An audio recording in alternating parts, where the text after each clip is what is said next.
Here we go again. Here. You're on, buddy. Let's do it. Let's do it, buddy. Let's try this. Let's try someone else that I don't know since you guys are. How many people are here? Like 28. All right.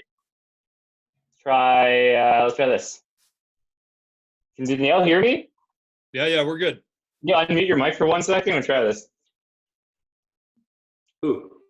Danielle? All right. Should I unmute it? Yeah, okay, cool. We're gonna try this so everyone can hear me and you, and then watch. Let's try this. I got card, nothing on it. And try this. Think of a number, but don't say it yet. But think about it. Let's try this. 2 digits. Just think of a 2-digit number. Let's try this. Okay. You got it? Keep this in frames. Wow, YouTube magic. This is awful. All right, okay. Say it out loud so everyone on the panel can hear. I know everyone on the mic is to say it so we can all hear it. 11. 11. Is there a reason why you chose 11? Is it your favorite number? 1, 1. Symmetrical. Oh my God. How'd you do that? Are you kidding me? Woo! This is what Mark does. Cheering for you, ladies and gentlemen. This is what Mark does. Through the Jeff. internet does that. Wow. Jeff, you want to see one more? This is Yes, something one big. more. Absolutely. Don't Okay, stop, one more. buddy. We One got more. an hour and a half to go. Let's keep going. Nobody wants to go. All right, there's a card up there. It's stuck on my wall. I don't know. It's really blurry. Let's see. Yeah, I see it. All right, cool. So Jeff, pick one of the other people on the panel that we don't know. One that I don't know. Yeah, well, we know everyone, but not someone that I don't know. Can you imagine Great. trying to get rid I got of it. the virus? I got it. Someone that's on video that I can see. Let me see if they're on. Let me just have a look here. Oh, Chris is on. My boss is on. Hi, Chris. Oh my God. Ex-boss. Hi. Just let me know who, Jeff, and I can go ahead and bring them up. Or should we use Chris? You want to use Chris? No. No, Chris knows me. Let's put. Hang on. I'm gonna text Sham and tell him who. Did you get it, Sham? We'll try this. Okay. Yeah. Let's see. I just need his mic. Maybe his video. And I'm okay. So do you want me to say who it is or bring them up or what? Yeah, it's cool. You can bring him up. I just need to see him on video. I'm gonna bring you up if that's okay. Cool. Mona, you there? You there? There he is. Hey, Can I see you on video? Where's Mona? Can you hear me, Mona? I can hear you. Okay, you can hear me? This is good enough. All right. Can you see my hands? I sure can. Okay, we'll try this. It's kind of an imagination game, and I kind of try to keep that one card in frame. So just imagine there's a deck of cards, all right? So we have numbered cards and picture cards, one in each hand. Just name one, numbers or pictures. It's up to you. Numbers. Numbers? Gone. All right, so we have picture cards. That was easy. The picture cards, they're all in front of me here. So picture cards, there's Jack, Queens, and Kings. All right, but there's 2 kinds. There's red ones, and there is also black ones. So which one would you like? Red one. Red one? I figured. Females generally pick red, so we'll try this. And we'll try one more thing. There's Jack, Queen, or King. Which one would you like? Queen. The Queen. You sure? Do you want to change your mind? Nope. Are you 100% sure? I'm 100% sure. Yeah. Okay, so we're going to do this really slow. All right, except there are 2 cards. There's the hearts and diamonds. Which one would you like? Diamonds, obviously. Diamonds. And keep this in frame so you all can see. Diamonds? Do you want to change your mind? Nope. 100%? Yep. The Queen of Diamonds? Queen of diamonds. That's been in frame the whole time? What? You're Come awesome. on. That's so cool. Yay! Yes. Hey, Mark that's 10, ladies and gentlemen. You got a nice side hustle there going, Mark. Mark, Nice. you're hired. I'm hired? Well, I'm currently fired, so I will rehire you on the CEWS program. oh my gosh, That's that was awesome. fun. and Aziz's here. He also does dentures, ladies and gentlemen. I actually put a lecture just in case we have extra time. So if you guys want, no problem. I have one. Now, I don't have. Anyway. Hey, Sham, I'm trying to start my video. Yeah, It says my video stopped. okay, let me go ahead and get you to start here. You good? There you are. Perfect. Awesome. I figured. Mark, thanks so much for that, man. That was you always amaze us. That was awesome. Yeah. That was awesome. Yeah. So right. it's good. It's good. Jeff, keeping the background or What's Okay. that? you gonna keep your background? I can't. You know what? My my MacBook Air is not new enough to support the software to put the Dentistry Academy back. I tried, and it couldn't do it. Huh. So speaking of backgrounds, have you guys seen those 5D paintings where I guess I'm the only one who's oblivious to this, right? Where you go, they send you a painting and you you bedazzle the painting. You guys know what I'm talking about? No. So to give you guys an idea, you basically order it's called 5D paintings, right? So they'll send you whatever painting that you choose, and then they'll send you all these small colored, gems with it. And what you do is on a micro level, the paintings have like symbols on them. And what you do is you match the color of the gems to the symbol that's on the painting. So, and this takes like tens and tens, if not hundreds of hours sometimes. And then by the end, you get a huge picture that's got all these gems on it that looks like the picture. So, That's pretty wow. Look it up. sorry? I'm going to look it up. I love it. So guess what my hygienists are going to be doing the month of May, June, and maybe July. I'm like, ladies, stay busy. So I actually, if you look at, I think AliExpress, they have dental ones, right? So we just ordered some, and I'll let you guys know how it goes. But Amazing. I love the idea. yeah, it's a really cool concept, and you can frame them and put them in your offices as well. Exactly. Yeah. So I just ordered 1,000 jigsaw puzzle, 1,000 piece. That's going to keep me busy. yeah. My We've been doing a little bit of that. spending a lot of time with those. Yeah. The best way to let the time go by, right? Exactly. All righty. So we're just waiting on Manisha right now, and then after Yeah, that, she's started. joining in, right? Yeah. I'm just checking my speed. I want to make sure my internet doesn't drop. I had to actually come to my office because I live out in the sticks, and my internet is so unreliable there. If I try and do this, there's no way. You guys would be like, it would be horrible. Oh, that's awesome. But no, I appreciate everybody coming out. This is it's going to be fun, and no pressure on me at all. Last guy on the stage here. This is terrible. I'm like, holy crap! And I have to follow up from Vic yesterday. I'm like, man. Did you get Sony? Did you watch Vic's lecture yesterday? Yeah, I had a lot of problems signing in, but I got in about 10 minutes into it. Yeah. Good. It was good. Hey. Yeah, always enjoyed it. It was good. I can't. Always something out of it, right? I watched it twice, and I can't wait for it to be posted so I can watch it again. It was really good. I tried to sign in the afternoon one, and it was already full. Now, what was it maxed out in the afternoon? 500 or what? No, it was close to 700. No. Yeah. shit.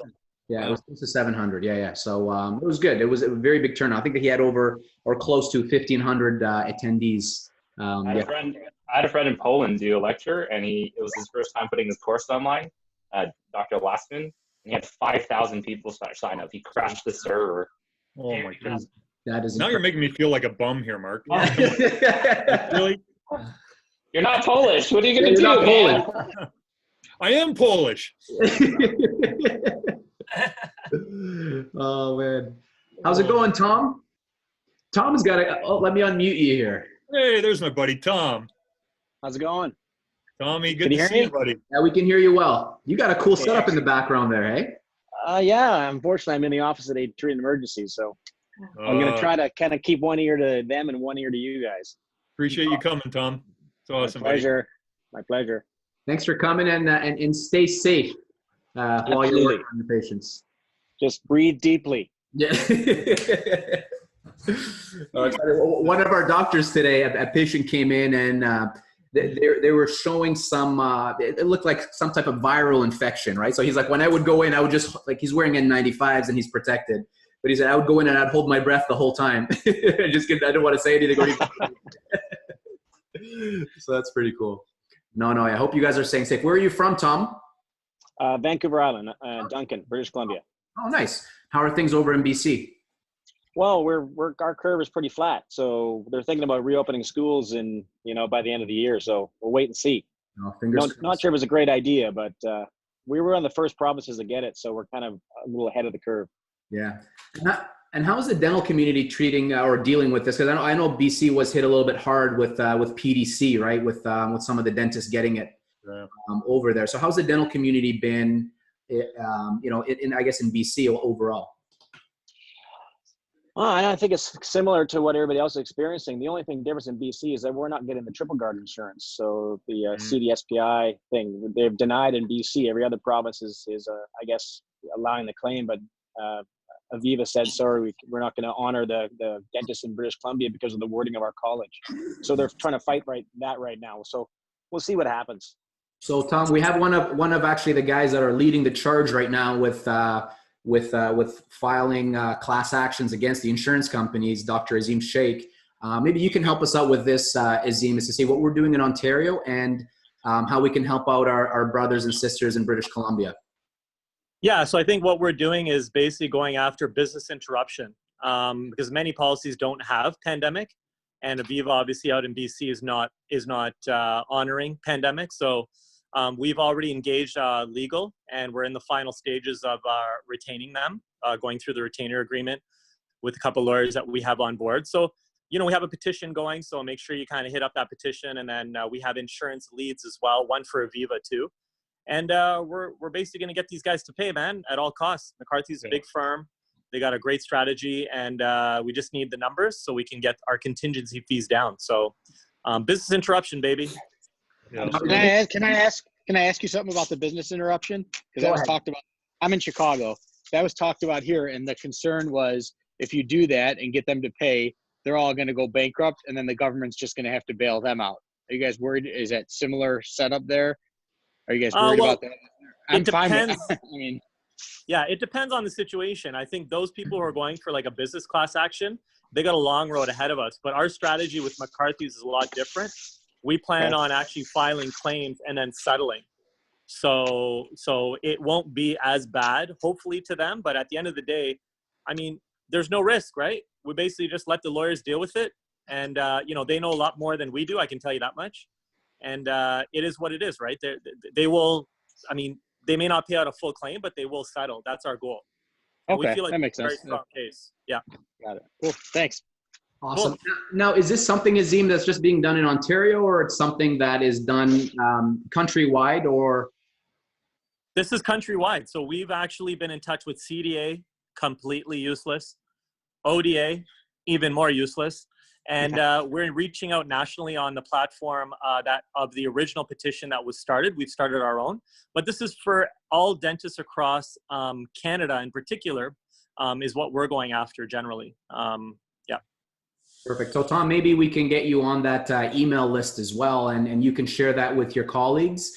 This is kind of a strength in number approach, right? So the more dentists that we can get on board, the better. And we're also going to be talking about a petition that we can all kind of jump on and sign. And Manisha will be announcing that for us in the coming minutes as well. All right. Cool. Awesome. Perfect. Hey, Manisha. Haven't said hello to you yet. How's it going? Good. Thanks for jumping on here. Oh, of course. I was looking forward to it. Yeah, it's going to be fun. The last one, and definitely not the best, but I would say is the last and least, maybe. I don't know. After your brother Vic put a performance on like he did yesterday. The best for last, my friend. Well, Vic did a great job yesterday. Thank you. Yeah. It was fun. I think he enjoyed it. It was so funny. After it was all done, he's like, okay, so now what? And I was like, now vacuuming. Yeah. You tell me that Vic vacuums? Oh yeah, Vic vacuums, baby. That's awesome. I wash the floors, he does the vacuuming. That's our designated duties. That's awesome. Perfect. So we're going to go ahead. I'm listening to this, and I'll tell you guys something. Go ahead. I used the vacuum for the first time in my life after 20 years, and I didn't particularly love it. You got to get those the robot vacuums. Yeah, they're great. Roomba. Yeah. Love my Roomba. Roomba, yeah. Do you like it? Seriously? I love it. Honestly, best thing ever. Oh yeah. Okay. Yeah. Yeah. Seriously. That's I awesome. forget who it was. It might have just been something that I saw on social media where they just got a new dog and the dog ended up pooing somewhere. And then the Roomba got a hold of the poo and it ended up smearing the poo all over the house. Oh, That happens. I mean, it does. I have my cats that puke all over the place and it makes a mess. But you know what? All in all, the amount it collects every day is unbelievable. Oh, that's so interesting. Wow. So how does it work if you have carpet and like will it go on Yeah, top? it will. It will go over a certain height of Sure. ledges, but Yeah. you know, but it also will stop at stairs. It's amazing. Honestly, love it. Oh, it stops at stairs. It does, yeah, right. It can't fall Yeah. downstairs, right? Yeah. Oh, No, it's got all these sensors. It's great. it's smarter than Is this a a dentistry talk or what are we talking about? Technology, right? We started out with magic, then we start talking Yeah. about vacuums and who knows Love where it. it goes, right? Love it. Next, I'll tell you about the cool curling iron I just bought. Not enough women on this group. Okay, forget it. Large curl, or small curl? Oh, Stop. it's complete. It has Hey, everything. I know. It's the Dyson, isn't it? It is. Dyson. Look at the hair on you there, Mark. You need to be doing that. Are you gonna get a perm next or what? Yeah, perm. I'm getting Korean perm, man. Korean perm. That's what's coming. yeah. At least he's got hair to perm, man. At least he's got hair to perm. True. Right, I'm still Hisham? trying to hang on to Oh, it. I feel you guys. You know, this has been good though. This is COVID-proof hair, Yeah. right? I don't need to worry about a barber. No. Awesome, perfect. So we're gonna go ahead and get started. One of the things that I'm gonna do here is I'm gonna mute everybody, and then I'm just gonna go ahead and unmute Jeff and Manisha right now.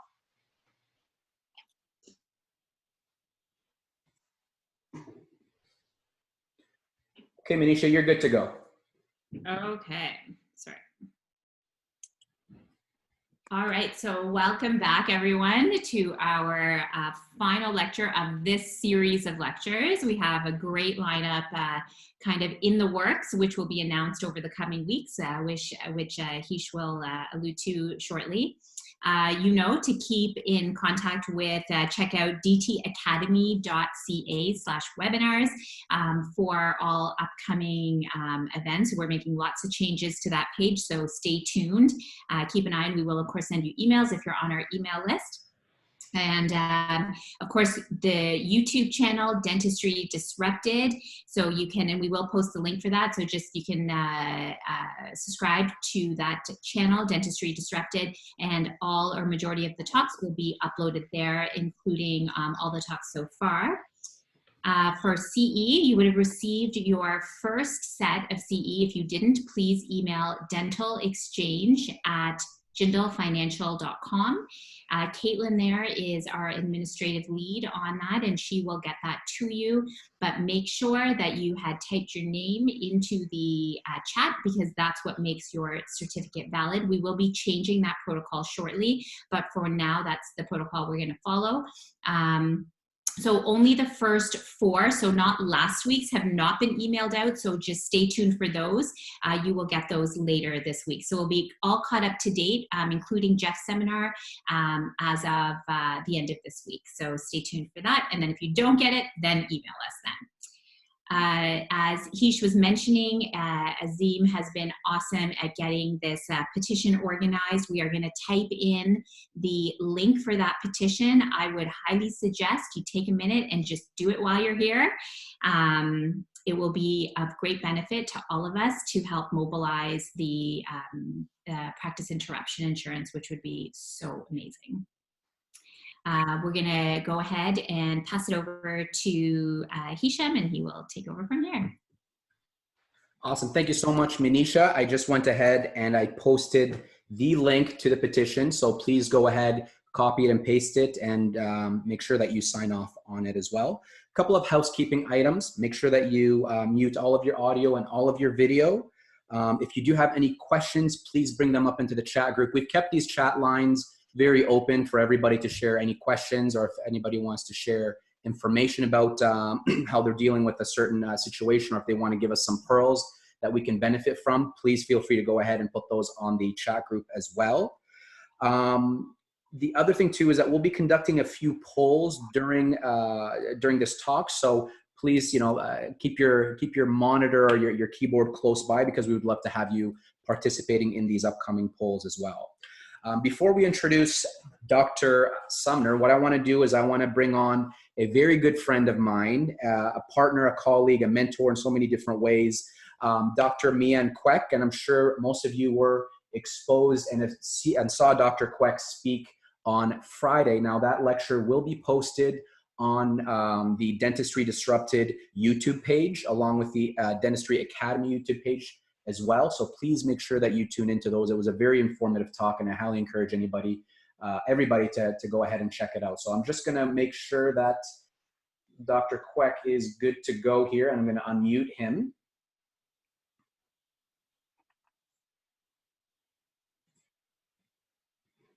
Is that better?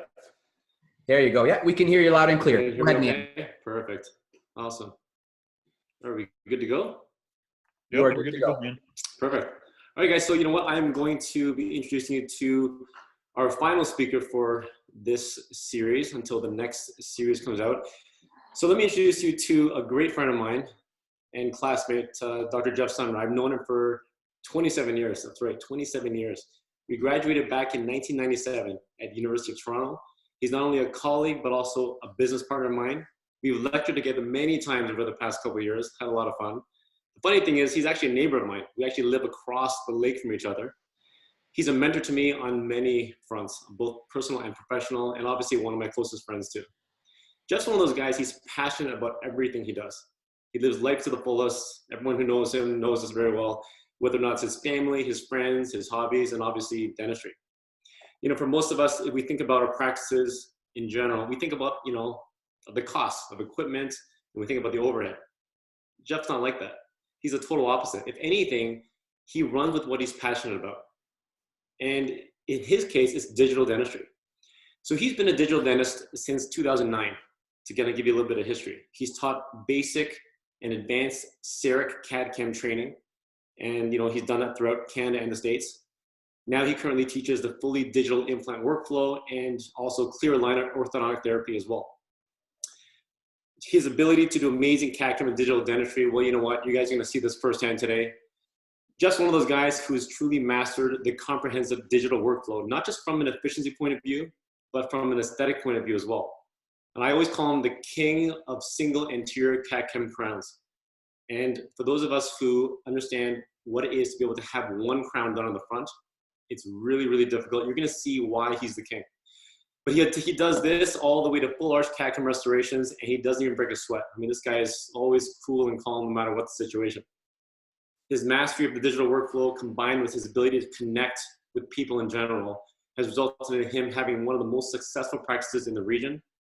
And for those of you who tuned into my talk a couple days ago, and when you saw how easy I made it look for CAD/CAM and the efficiencies, well, you know what? I learned from this guy. And I've evolved so much in the CAD/CAM world, and the reason is because of Jeff's ability and willingness to share his knowledge to others, not just me, but basically to everybody else. It's a true testament to his passion in the digital world. Almost done, guys. Jeff's a key opinion leader for a couple of big companies, for Dents by Sirona on multiple fronts. He's also a key opinion leader for Vita, speaks for Patterson. And the crazy thing is that companies keep knocking on his door over and over again to ask him to represent them.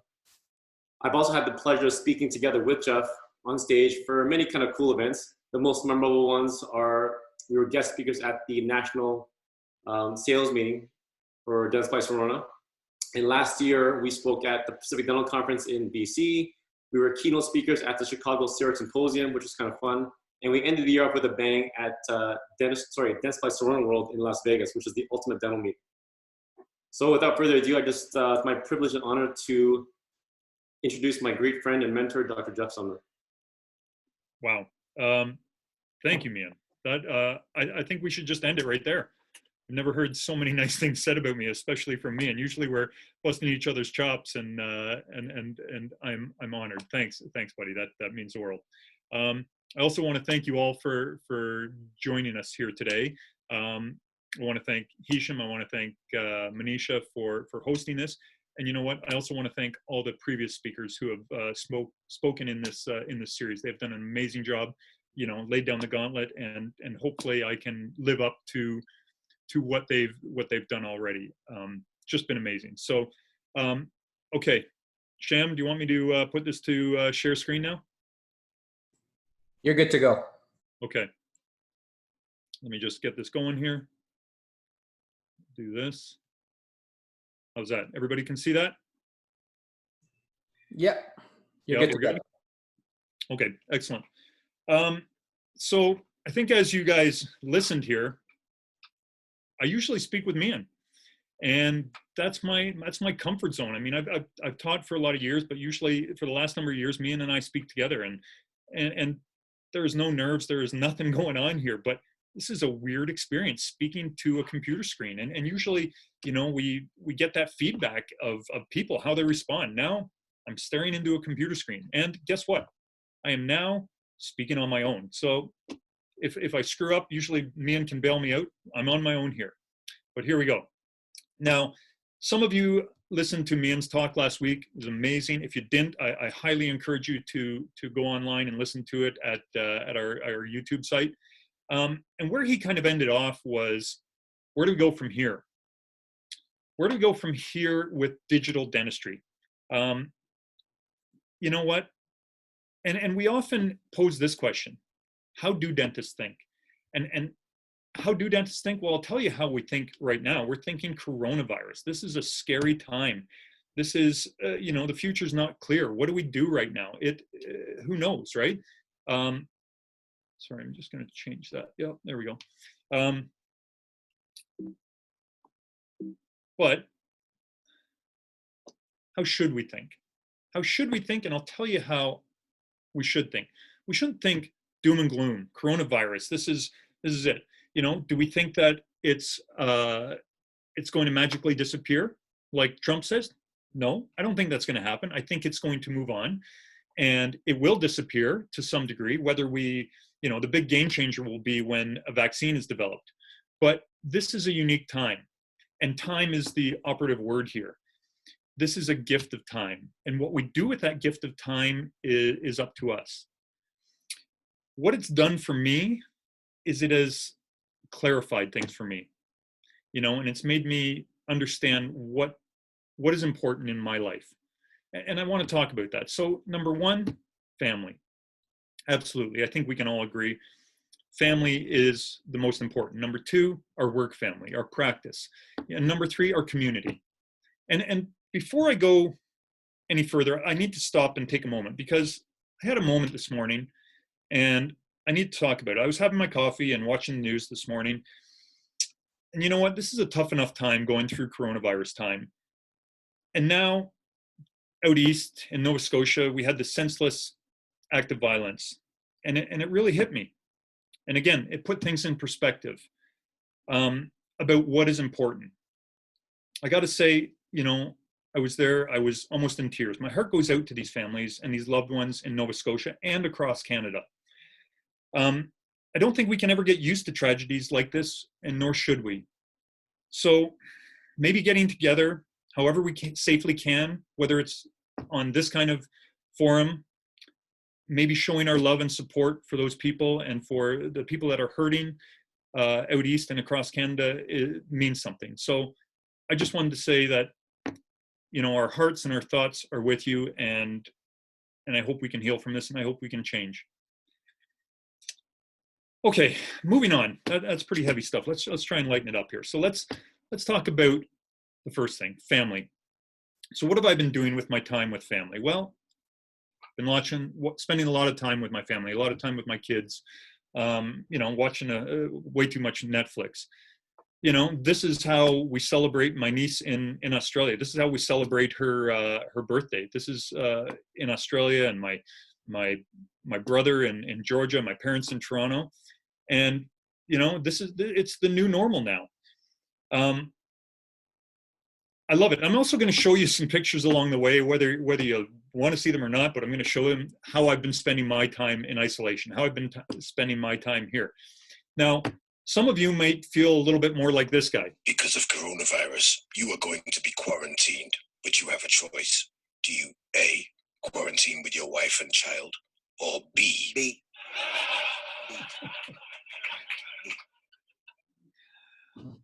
That video gets me every time. I love it. It cracks me up. I can't help it. It's beautiful. But again, you know, with this gift of time, I think we have the opportunity to be leaders in all three of these important things, in our family, in our work family, and in our community.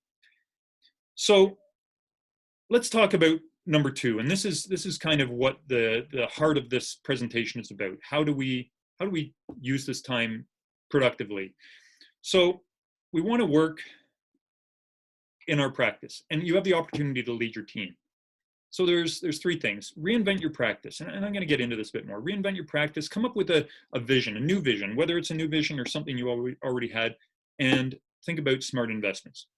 Let's talk about reinventing your practice.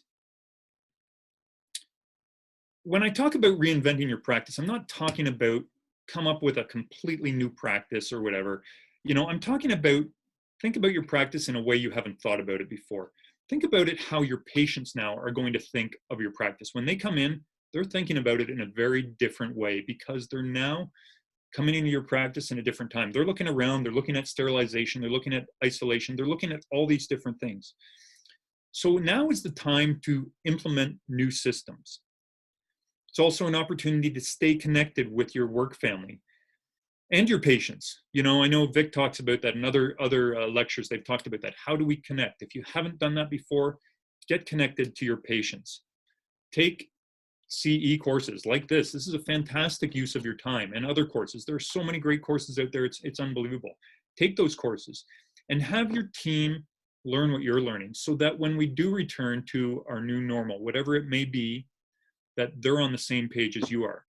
The last thing in terms of reinventing your practice is focus on the details.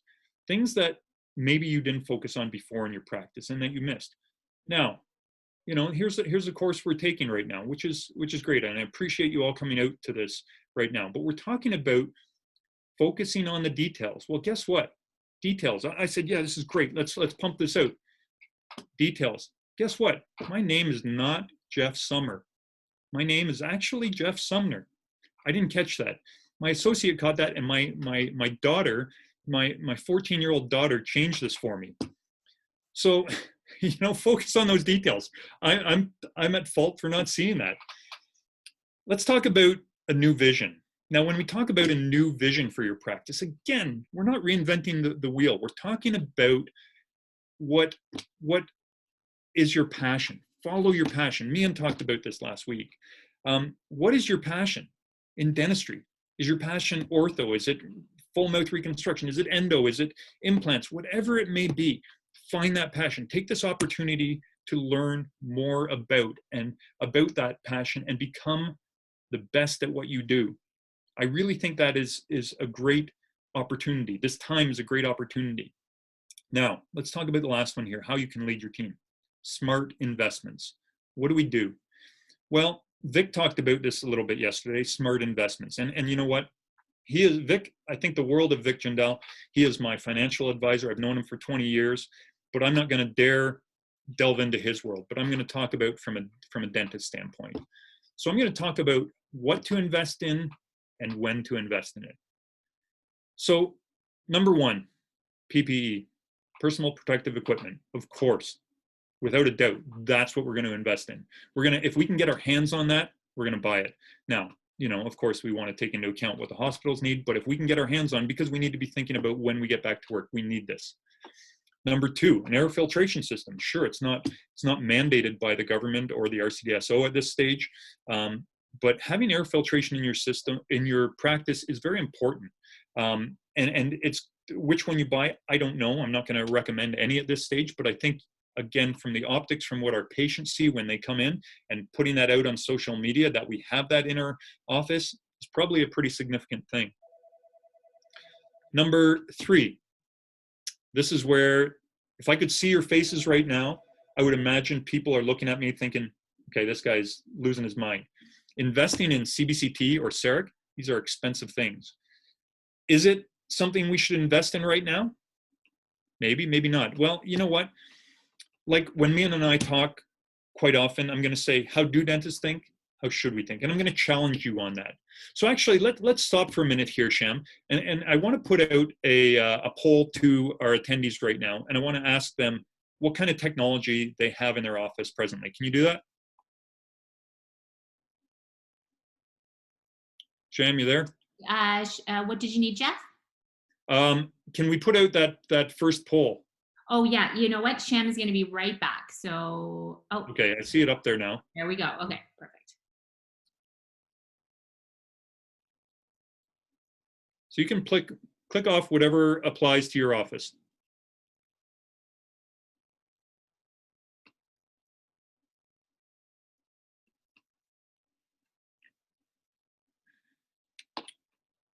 We good?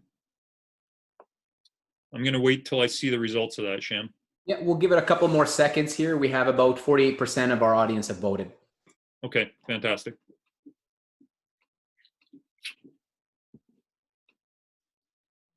And we'll close the polls in about 5 seconds. Okay.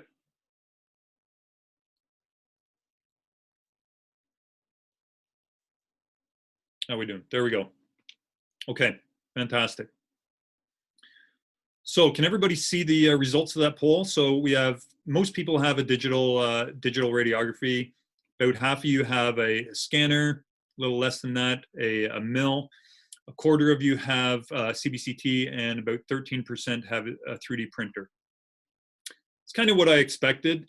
So now we're talking about what and when to invest. Well, now that leads to my fourth one, a 3D printer. There are very few offices out there that have actually taken advantage of having a 3D printer in your office. The great thing about a 3D printer, we talked about CBCT and Cerec, they're expensive equipment to buy. A 3D printer is not the most expensive equipment to buy. You can buy a printer from probably anywhere from about 7,000 up to 15,000. Now, you know, these are these dental ones. You can buy really cheap ones for much less. But if you're going to buy a 3D printer, buy one that is applicable to the dental industry. So the question now, when do you buy it? Well, here's my answer, now. And we're going to get into that a little bit further. Now, before we get into that, I want to talk about my evolution in the digital dental world. So like we talked about, and Mian mentioned, I graduated in 1997, and I know there's a few of my classmates on here, so shout out to class of 97 U of T. Great to see you guys. Thanks for coming out. So I graduated in 97, and yeah, I'm an ape. I can hardly stand upright at that stage. I don't know what I'm doing. But next thing was I bought my practice in 1999, and at that stage, I knew that digital dentistry was coming. So I started researching it, and my Patterson rep said to me, Jeff, this is it. This is what's happening. You've got to get into this. So I started researching year after year, and I knew this was it. But you know what? It didn't meet the standard that I wanted. It needed to be to the point where it was providing the equivalent of the dentistry that I was getting from my lab or better. So then 2009 hit. And, you know, if we listened to Vic Jindal's talk yesterday, he talked 2009 was a tough year financially. It was right during the crash. But guess what? That's when I pulled the trigger and I decided I was going to buy my first Cerec machine. And I did. And it was a big deal. But here we are now today. Today, I'm actually standing upright and using a computer. It's impressive, you know. And now this is my world. My world is Cerec, and this is my passion. And I think you guys know that. If anybody knows me and they've seen me, they've talked to me, this is my passion. And Dentsply Sirona, there's my Prime Scan, my Prime Mill, my Speedfire. I love it. You guys know that. Now, we talked about my history. I want to take one step further back, and I want to talk about growing up. This is something my parents always instilled in me and always taught me.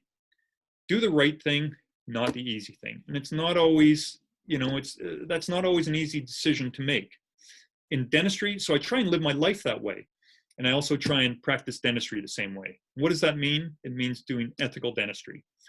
Our moral and professional responsibility is to put the needs and concerns of our patients first. This is crucial. This is important, how we practice dentistry if we're going to be successful. You know, we're fortunate enough to be in a profession where money takes care of itself. If you do the right thing and you practice well and you treat your patients well and your staff well, the money takes care of itself. Now, I want to pose this question. Is it possible to do demanding aesthetic cases with Cerec?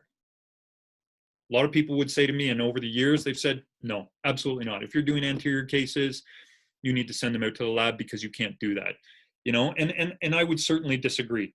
I always put the onus on myself to do what I felt was right. You know, I've gone and listened to all these aesthetic gurus, and they would say, if you're going to do that kind of work, you do 2, you do 4, you do 6 anterior crowns, anterior veneers, whatever.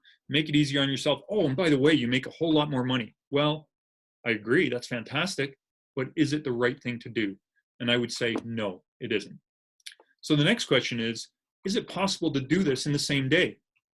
Again, I would say yes. Is it possible to do it within 1 hour? Absolutely, I think it is. And I'm going to show you some cases. So let me talk about this first case. This is a very wealthy woman, came in to see me, and she said to me, if you look at the top picture, she said, my front crown is broken. I looked in her eye, what are you talking about? It looks fine. You know, it's not perfect, but it looks fine. Well, we looked intraorally, and you could see it was actually broken on the lingual side. And she said, I don't like it. It bugs me. My tongue, I don't like the way it looks. I don't like the way my tongue hits it. I said, okay, that's fine. So let's see what we can do. So here's what I got. I'm not going to go through the whole case, but here's the results I got. And here's where I say, this is done within an hour. This is using my Cerec system, my CAD-CAM system. And this is the results I got. Is that aesthetically pleasing? Yes. Is it perfect? I don't know. I don't think anything that is perfect. You know, you can see this is a picture taken a week later. And the tip-off is I'll ask people, I'll say, how do you know which one it was? If I show that picture first, and the tip-off is I actually did some gingival surgery here. And you can see the zenith up here. You know, the teeth number 1, 1 and 1, 2, the zenith didn't match. For my American friends, that's tooth number 8 and 9. All right, yeah, I got that right. Aren't you impressed? Okay, so I said I'm going to talk about what I've been doing with my time during COVID and my isolation time. Usually I'm drinking this with Mian. I'm drinking a little bit more by myself lately, but I still love my Cab Savs, my wine. Let's talk about another case here. This is actually my cousin-in-law. I think that's right. It's my cousin-in-law. So he's a firefighter, and he had this class 4 restoration on tooth number 1, 1. Kept on breaking. He said, Jeff, I'm sick and tired of this. Can you do something more permanent? Can you do something that lasts longer? I said, all right, let's give it a go.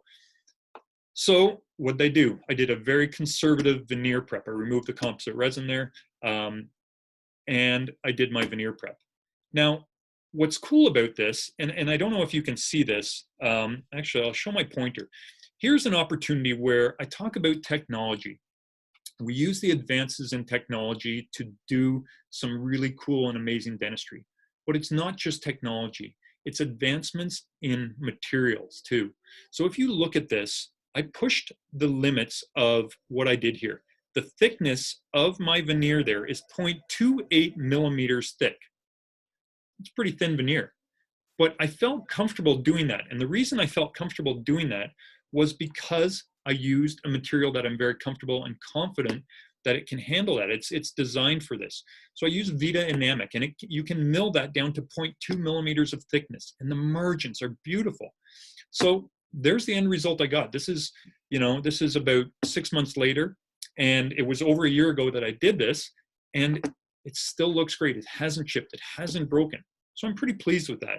So using the technology and the technology of materials allows us to do some pretty cool stuff. Again, I'm not claiming to be perfect, but this was done very easily. I don't even think I froze him up for this, and it was done in under an hour. Okay, here's a little bit more of what I'm doing with my time. This is my backyard, and you know what? this is not a bad way to isolate and to be dealing with COVID-19. There is a point to this picture though. The point being, this is my old boat. This is an old cedar strip boat that I have. And believe it or not, this is the boat that I learned to boat on as a kid. It's a 1958 Giesler with a 1958 Johnson 18 horsepower motor on it. And you may say it looks like a piece of crap. Maybe it does. But guess what? I love this boat. This boat has a connection to me, and it just means the world to me. Now, there are people that feel the same way about their teeth. And you know what? This patient came in to me, not the greatest looking teeth. You can see on the top here. And he said, you know what? I don't mind my teeth. I don't like that front tooth. He's had it for forever. Obviously, he's walked around. It's not been an issue for him. And I said, okay, let's replace that one crown. Let's do it. So this is what I did. Again, in an hour or so, one crown. Was it the right thing to do? Absolutely. I think it was the right thing to do. Is it perfect? Who knows? I don't know. But you know what? I'm pretty pleased with it. And he was very pleased with it. So, you know what? The opportunity is there if we push ourselves. This is what my daughter thought of it. Nice. Yeah. Again, more things that we're doing with our free time. So I want to show you an even more challenging case. So this is my predecessor. This is the guy I bought my practice from 20 years ago. And I'm at a party one Saturday night, and he sends me this picture, and he says, Jeff, I broke my tooth. Okay, not a big deal. You know, whatever, we can deal with it, but it's more challenging. I look at it, and I'm like, yeah, you sure did. You broke your tooth. It's more challenging. I'll tell you why it got more challenging. So he's a politician now, and election was on Monday, and it's Saturday night, and I'm having a little bit of wine. And I say, okay, Harold, I'll see you at the office tomorrow morning. Let's go into the office. And fortunately, I have staff that met me there, my fantastic staff, without a doubt. I called them up. They say, Jeff, we're going to be there. So I brought him in. He said it's a vital tooth, that we took an x-ray, no problems. He wanted to try and save it. So I placed a couple pins. If you're a periodontist and you're watching this, don't judge me. I know, attached gingiva, the whole bit, whatever, but he wanted to save it. And we built up our core. And now, what's cool about this, I think this is a cool picture because he had snapped that tooth off. It hadn't had a filling on it. He had snapped it off. Very strange. Snapped it off. Now, I'll ask you, which one is the crown? I was pretty pleased with that because I made it look so much like it. I'll tell you which one the crown is. Is it that one? No, it's that one. And the reason you can tell is look at the thinness of the enamel that he snapped off there. But this is same day dentistry. This is a couple weeks later, taking the final PA. Again, I'm not claiming it's perfect. I'm claiming we did heroics here, and we pushed the limits of technology, and we pushed the limits. What's the worst case scenario that happens here? He needs a root canal, or the tooth comes out. We do an implant. Not the end of the world. I can do that. So, there's always good options. So push yourself. Take this time and learn more. Okay. Let's talk about my typical Thursday night. Up till 5 weeks ago, my Thursday nights looked like this. This was my Thursday night with me, and we'd have charcuterie, we'd have some scotch, and we would play some pool. And look at that. We got computers in the background. We got some wine in the background. And you can tell it's not COVID time because there's sports on in the back. And this is how we would spend our Thursday nights. And I really miss these times. And hopefully we can get back to these someday. There's my friend Mian sitting next to me there. So let's move on here. Sometimes the right thing is multiple units. Love it. Okay. And you know what? That makes my life so much easier. I'm happy when I can do that. So let me show you this. This is a case. Patient came in, didn't like the look of his crowns or his teeth, lots of restorations. So I did 2 central crowns and then two veneers. And here's what we got to. So you can see, you can change somebody's life. He loved his smile. It looked great. You know what was really cool about this? I even fixed his eyesight. Fantastic. Yeah, no, I can't fix eyesight. You know, I'm not a chiropractor. I can't fix eyesight. All right, I'm going to stop now. Moving on here. Okay, so I've shown you my boat. I've shown you my friend Mian. This is where I live. This is a little lake just close to where Mian and I live. Mian mentioned that we live on the other side of each other at the lake. So that's where I live. This is where Mian lives. And oh yeah, this is our other neighbor, Justin Bieber. He moved in here just over a year ago, and this is where he's been isolating. So we've been on the Bieber lookout. We haven't seen him yet, but you know, we've been looking. All right, so let's look at this. Guess what? An even bigger case. I'm even happier. So this is a patient. If you look here, you can see there are implants in the area of tooth number 1, 4, and 2, 4. And again, I'll even reference my American friends. What is that? 9 and 13. Yes, I'm killing it today, boys. And here's what we did. Here's the end result. You know what? Fantastic. I did a little gum surgery there too. And these are the results we got. So I do love these big cases, you know, and you know, the opportunity to make more money and make it easier on ourselves is there. Okay, sidestepping again here. Look at this. Does anybody recognize that guy out there in the middle there? That is Chris Hadfield. Yes, we know him. Famous Canadian astronaut. Pretty awesome guy. Now, I've met this guy through my good friend, Danny Michel. Danny Michel is an amazing Canadian musician. And you know what? He's doing amazing things. He's actually puts on a concert every Sunday night, Sunday afternoon, and it's great. And because of his connection, he's a good friend of Danny's. We got to meet him, and we got to sit down and chat with him. When we sat down and chatted with him, guess what we talked about? We talked about dentistry. Imagine that. So he's been in space for a long time. He's been in space for over six months. So he had to learn emergency dentistry. This is pretty awesome. So you know what? If you're looking for a new associate in your practice, Chris Hadfield, he can do emergency dentistry. He can be your next COVID-19 dentist. So pretty awesome experience. All right. Next thing is, again, another big case. This is opening a severely overclosed bite. Now, the reason I threw these slides in here the other day, because when I listened to Mian's lecture, somebody asked him, you know, how do you do scanning for a completely severely overclosed bite? And I was sitting there thinking, it's a breeze. It's no problem. It doesn't need to scan the teeth. It needs to pick up on something that it can do. So this is what I did. I did, you know, completely open this guy's bite. I'm not going to go through the process of how I did it, but it was all done with Cerec, and it was simple. You know, we started with this in the maxilla. You can see I did 2 bridges. Here, we'll do it here. I did a bridge over here. I did a bridge up here. I did 3 individual crowns here. I did an implant here and an implant over here. And then I did a bridge connected to 2 implants over here. And there's the end result we got down there. And you know what? That was multiple years ago. Again, I'm going to try and keep you guys entertained. This is another thing I'm doing with my spare time, just screwing around. So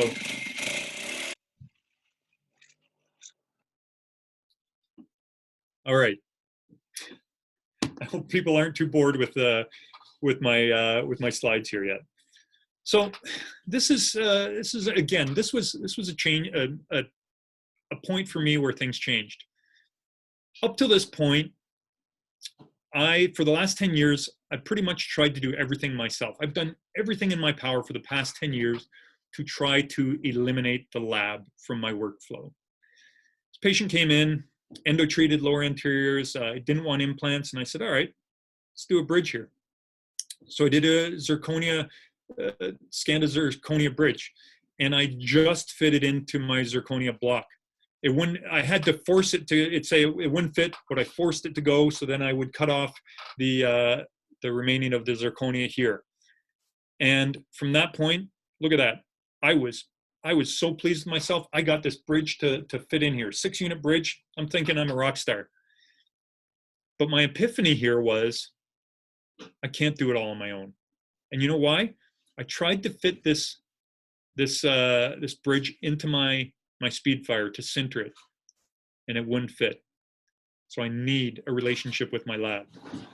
Fortunately, I have a lab that I trust and that I know has done good work, and I still have a great relationship with them. I'm sure, they're not pleased that I don't send them as much work since I'm a Cerec doctor, but I sent them this picture. I sent them the information they needed from the block that I used, and I sent it down the road to Woodstock to my POW laboratories.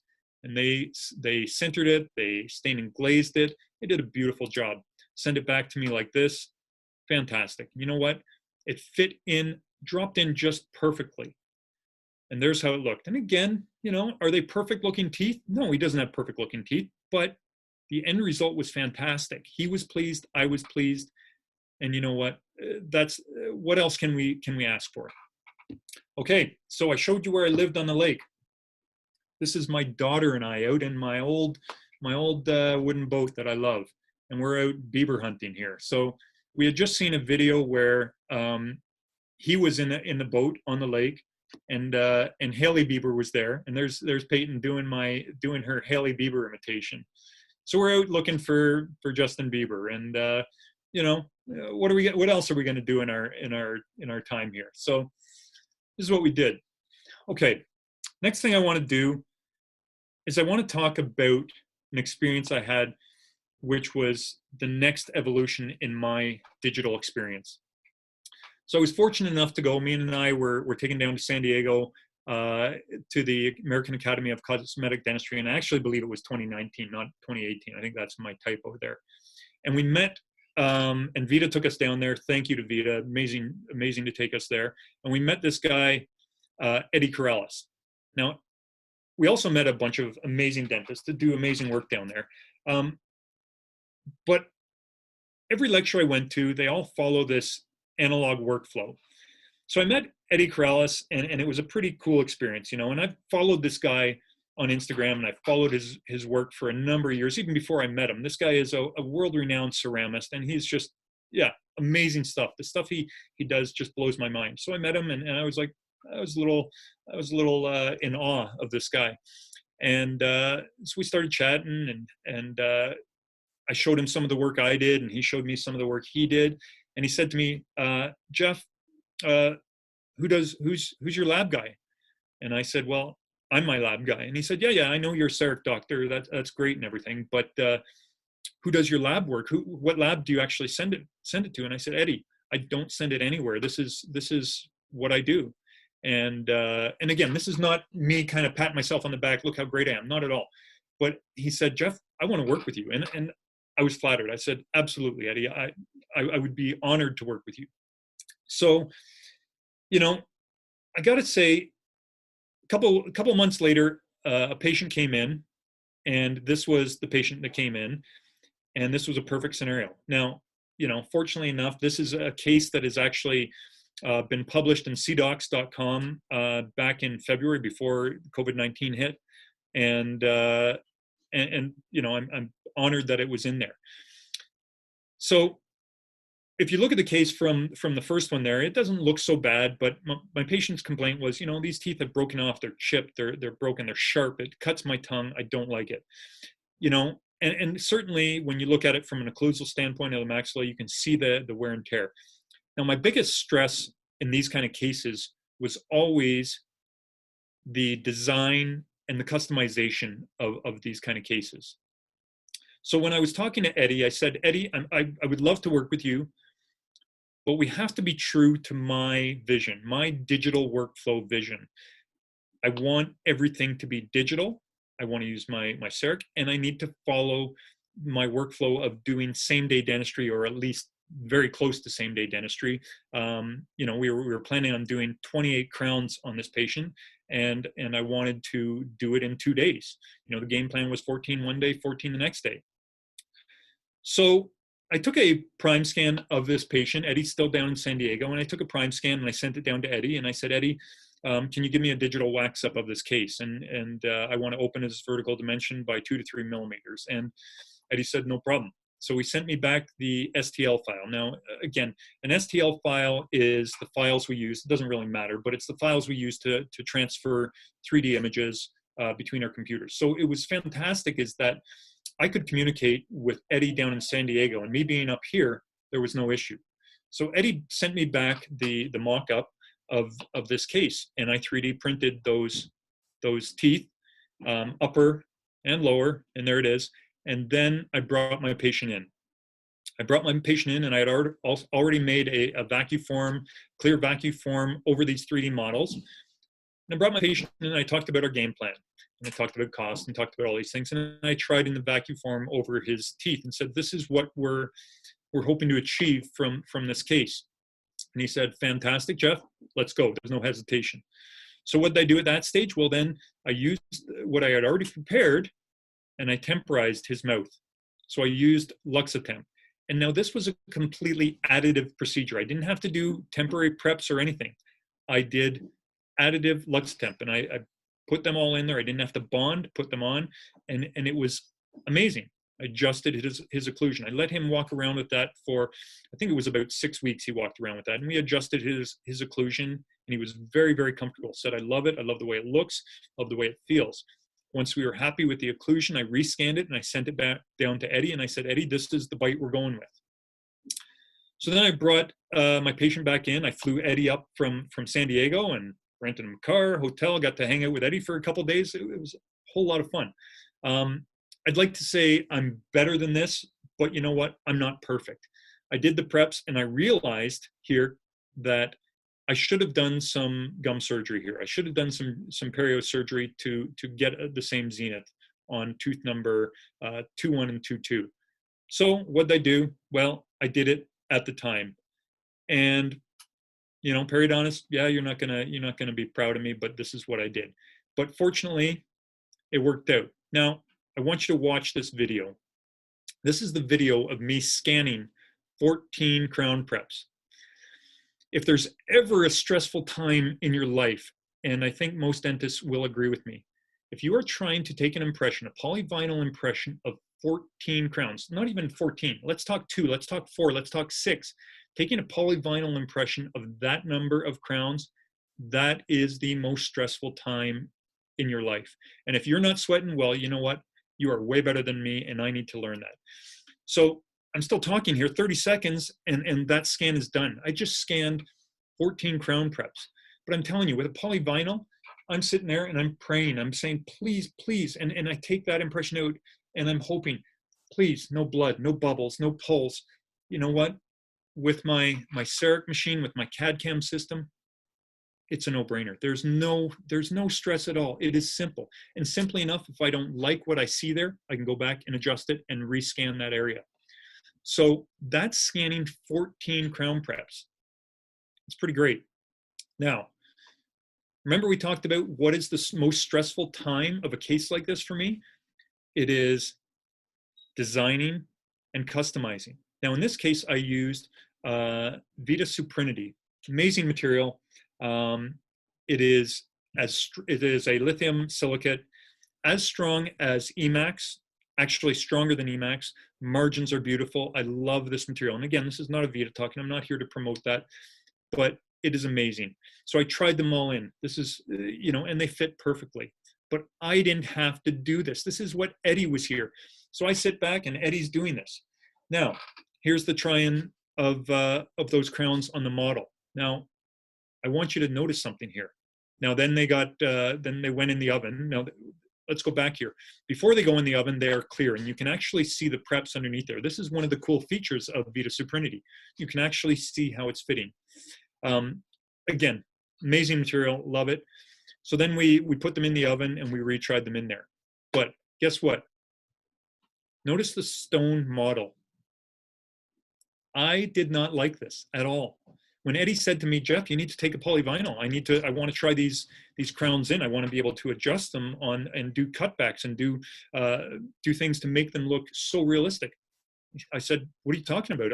I don't have polyvinyl. I don't do that. That's not part of my workflow. Jeff, you need to do this. So we're searching, we're hunting.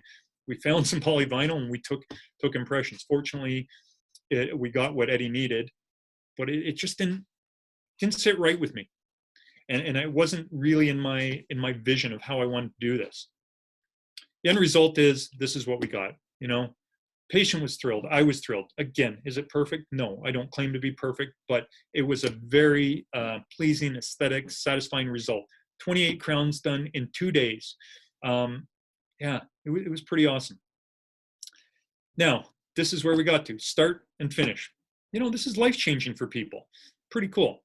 Now, there's my buddy Eddie. You can see him on the left there. There's his information. You know, if you want to reach out to this guy, he is awesome. I mean, this guy, and he can work remotely from anywhere. There's 3 of us all looking happy, and look at that. There's my prime scan. It's even smiling. So it was a good 2 days and a really great experience. Now this is where Mian usually steps in. And let's talk about numbers here, because this is important. We all need to be profitable. We're in a business and we are trying to make sense of this. So I charged this patient $50,000, somewhere in that range. I think it was a little bit more, but it was $50,000. And my lab fee, what I paid for Eddie to come up and spend 2 days with me, to fly him up, rent him a car, and the lab fee, $10,000. So my fee, $40,000 for 2 days of work. Not bad. Let's continue on here. Let's talk a little bit more. Remember I talked about making those temporaries? It took me about half an hour at most. If it was so easy, I can't even tell you, because it was an additive procedure. So let's say that took me half an hour. Let's talk about our prep time. Now again, I've been a Cerec dentist for a long time. So for me, I was able to prep those relatively quickly, 2.5 hours. Bond time, an hour. Again, because I had Eddie there, they dropped in beautifully. So the total time that I was actually working and in my patient's mouth, 4 hours. My fee, remember 40,000? Do the math. It's pretty simple math. $10,000 per hour. This is staggering. Unbelievable, Now, again, these kind of cases don't come along all the time, but when they do, it's pretty amazing, the numbers. Now, I'd like to tell you that everything was perfect, and you listened to my friend Steve Diana last week. And the thing I love about listening to Steve is he is very real. He is down to earth, and he shows you the good, the bad. He shows you failures. And you know what? This is not a failure, but I want to explain to you what happened. Over the next 6 months, what happened was the 1 or 2 of those veneers in the third quadrant kept popping off. Now, was this a fault of the material? Absolutely not. The veneer wasn't breaking. Was it a fault of the bond? Again, no. Was it a fault of what Eddie did? Absolutely not. He did amazing work. Tell you what, it was my fault. It was my fault because I was trying to be too conservative. I wanted to be so conservative. If you look here at these 6 lower anteriors, what I did was I did veneer preps. And I really didn't take into account, I did take into account, but I didn't appreciate the forces that were going on there. I had my patient in a night guard, but he kept popping them off. And I realized after a time, I'm like, these are not going to stay. So I can't continue on leaving those veneers there. But fortunately, I had already taken a scan of my final result on this patient. So what did I do? I 3D printed that model of the final scan, and I created another clear vacuum form so I could temporize. I brought my patient back in, and I removed those 6 anterior veneers, and I converted them to, let's call them a modified crown. If you look here, I don't bring those margins on the lingual all the way down to the gingiva. If you can preserve the cingulum, you are keeping those teeth way stronger. So I did my preps, I took a scan, and then I 3D printed that scan. And then I temporized that patient and I sent him home. And that took me, again, didn't take me long at all, maybe an hour, maybe an hour and a half. So I sent him home, I 3D printed that model, and I started milling my crowns. Now this is what I loved about my workflow. I was staying true to my vision of following my complete digital workflow. This is what I wanted. And the thing that held me back here was my 3D printer. It wasn't fast enough for what Eddie and I were doing. So I 3D printed my model. There it is, front and back. You can see some temporary on there. And I milled my crowns. I tried in my crowns, and they all fit beautifully. It was fantastic. And then I stained and glazed them. I customized them. And then I started trying them in on my 3D model and looked at them. I tried them all in, and then I adjusted like Eddie did. I adjusted them on the model. I adjusted my contacts so that everything fit beautifully. So that when I brought my patient in the next day, guess what? They all dropped in beautifully. My cement time, my bond time for these 6 anterior crowns now took no time at all. And again, we got a very aesthetic result. Yeah, the gums are a little bit beat up. I should have got a picture, after they had healed there, but they're a little bit beat up. Now, again, I'm no Eddie Corrales, but this is a very aesthetic, nice result. So it was very pleasing. Okay, remember, let's take a little mental break here. So I'm out searching with my daughter. We're out searching for Justin Bieber, and what do we see on Justin Bieber's Instagram page later that day?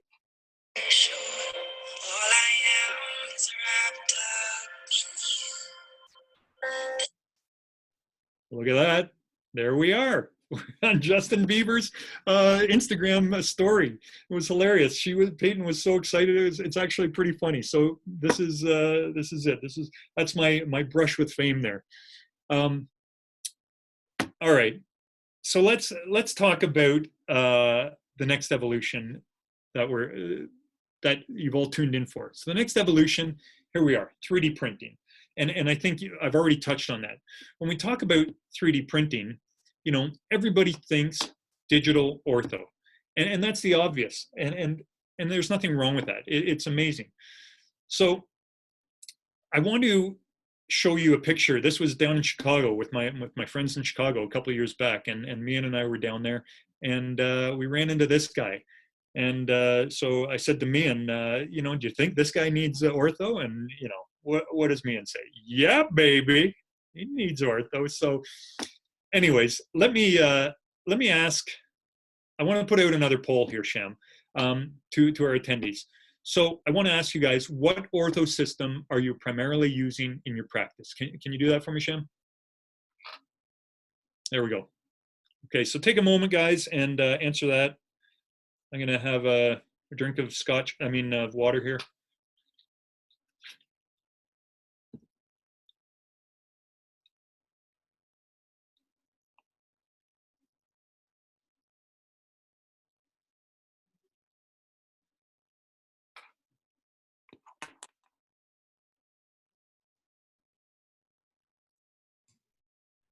Give it about 15 more seconds before we close the poll. Got it.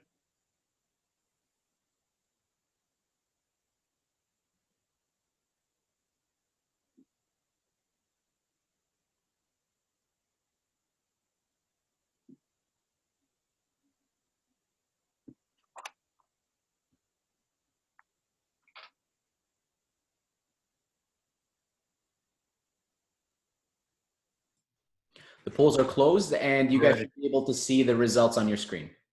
Okay, so what I'm seeing here, and I'm sure what everybody else is seeing, is that Invisalign is the primary winner here.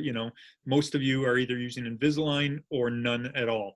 And there's a spattering of traditional and a few other things. So, and again, no big surprise. So let me continue on here. So yeah, Invisalign is kind of like the gold standard. That's what everybody's used for a lot of years, and they had the patent on clear aligners.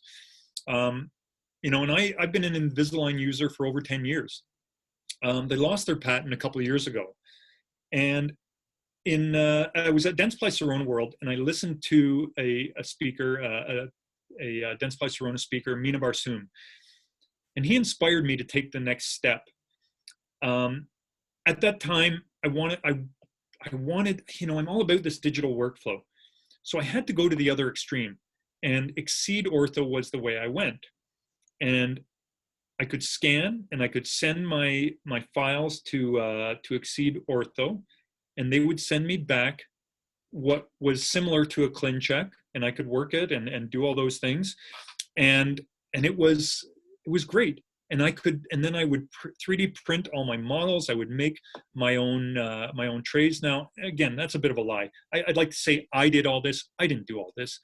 I have somebody who works for me who is my digital coordinator. Her name is Sam Elliott, and she is incredible. What she does for me is amazing. I instructed her and I empowered her to learn this system. And she did. And she learned it to an unbelievable degree. She was fortunate enough, she had worked previously at an orthodontist, and she learned this. And now she's actually teaching all this stuff under our banner with the Dentistry Academy. She teaches the digital workflow in ortho in terms of 3D printing, in terms of making clear aligners.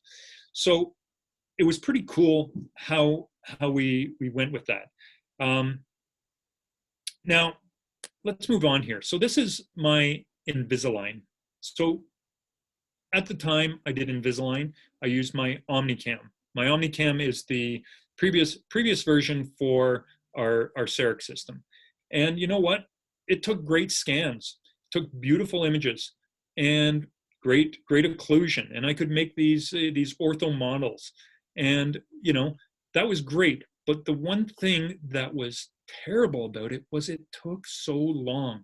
It would take, you know, anywhere from like 12 minutes to half an hour, 40 minutes, you know, depending on who was doing it. And I would have my assistants doing this. Well, you know what?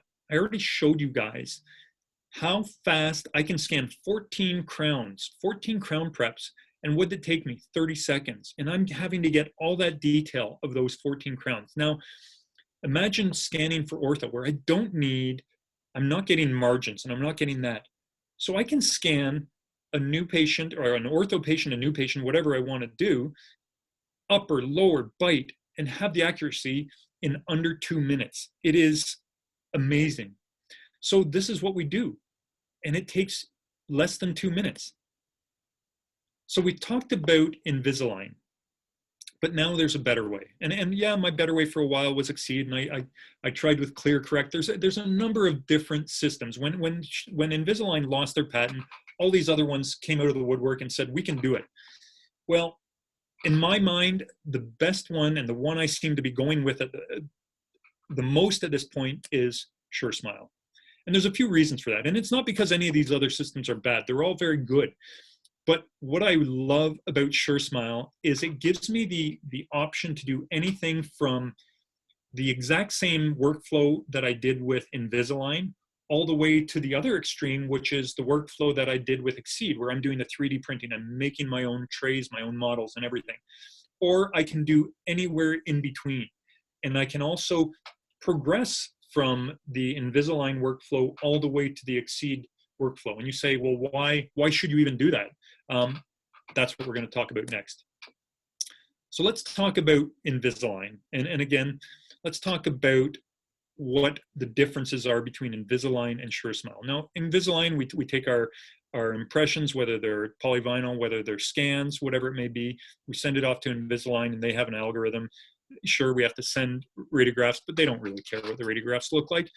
Whereas SureSmile, we send it off, and there's actually doctors and technicians that are looking at your scans and analyzing the x-rays and so on to see what needs to happen. Now, again, I'm going to go off on a little bit of a tangent here because I have CBCT there.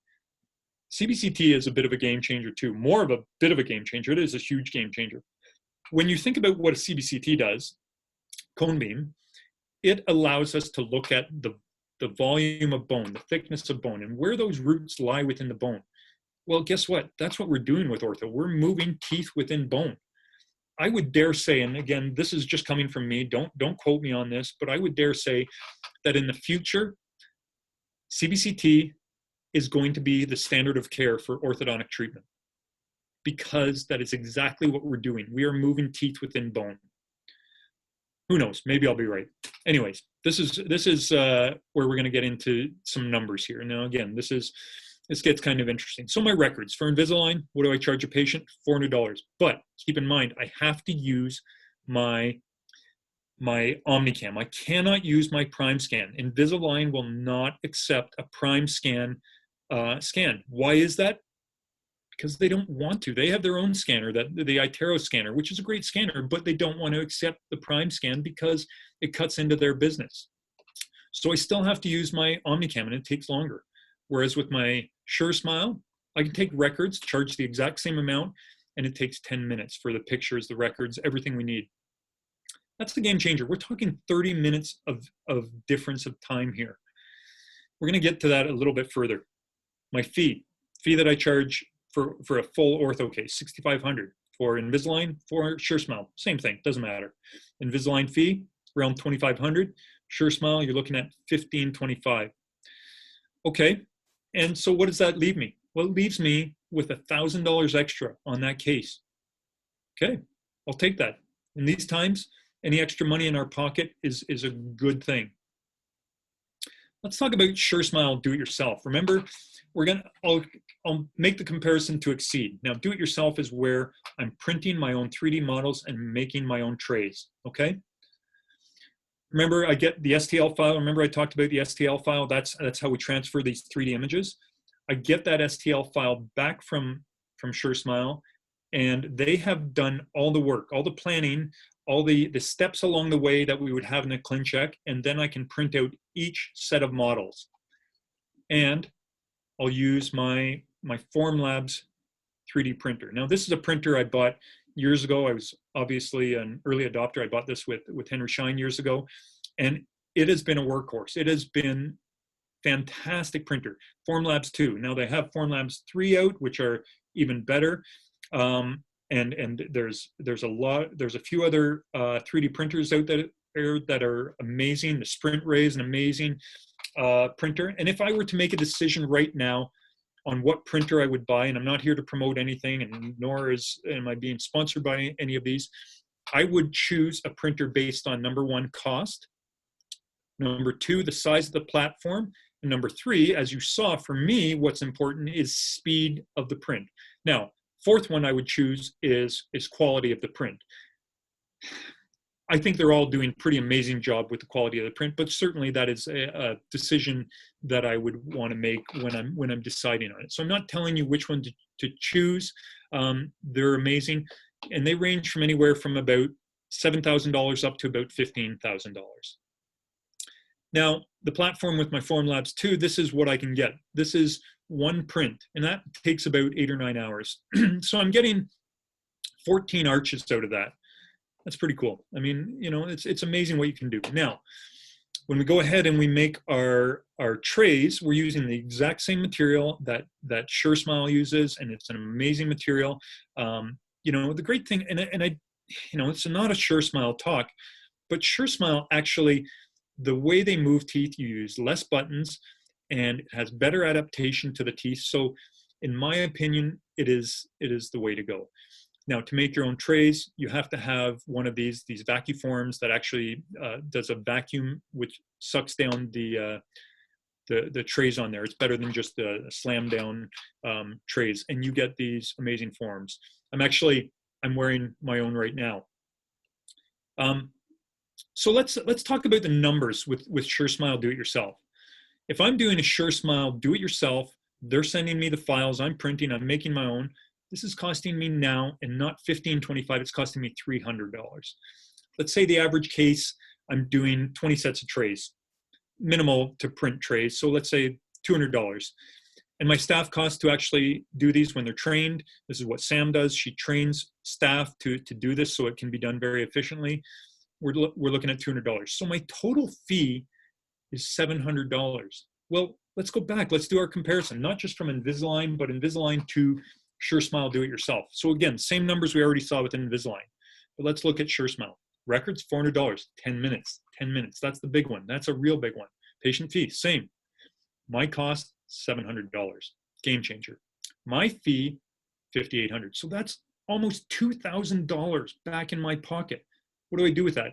I can either keep it, or I can give that rebate back to the patients and give them do it for $1,000 less. I'm still making a lot of money, and I'm going to convert more patients because I can say, well, I can do this ortho now for cheaper for you, and it's your choice.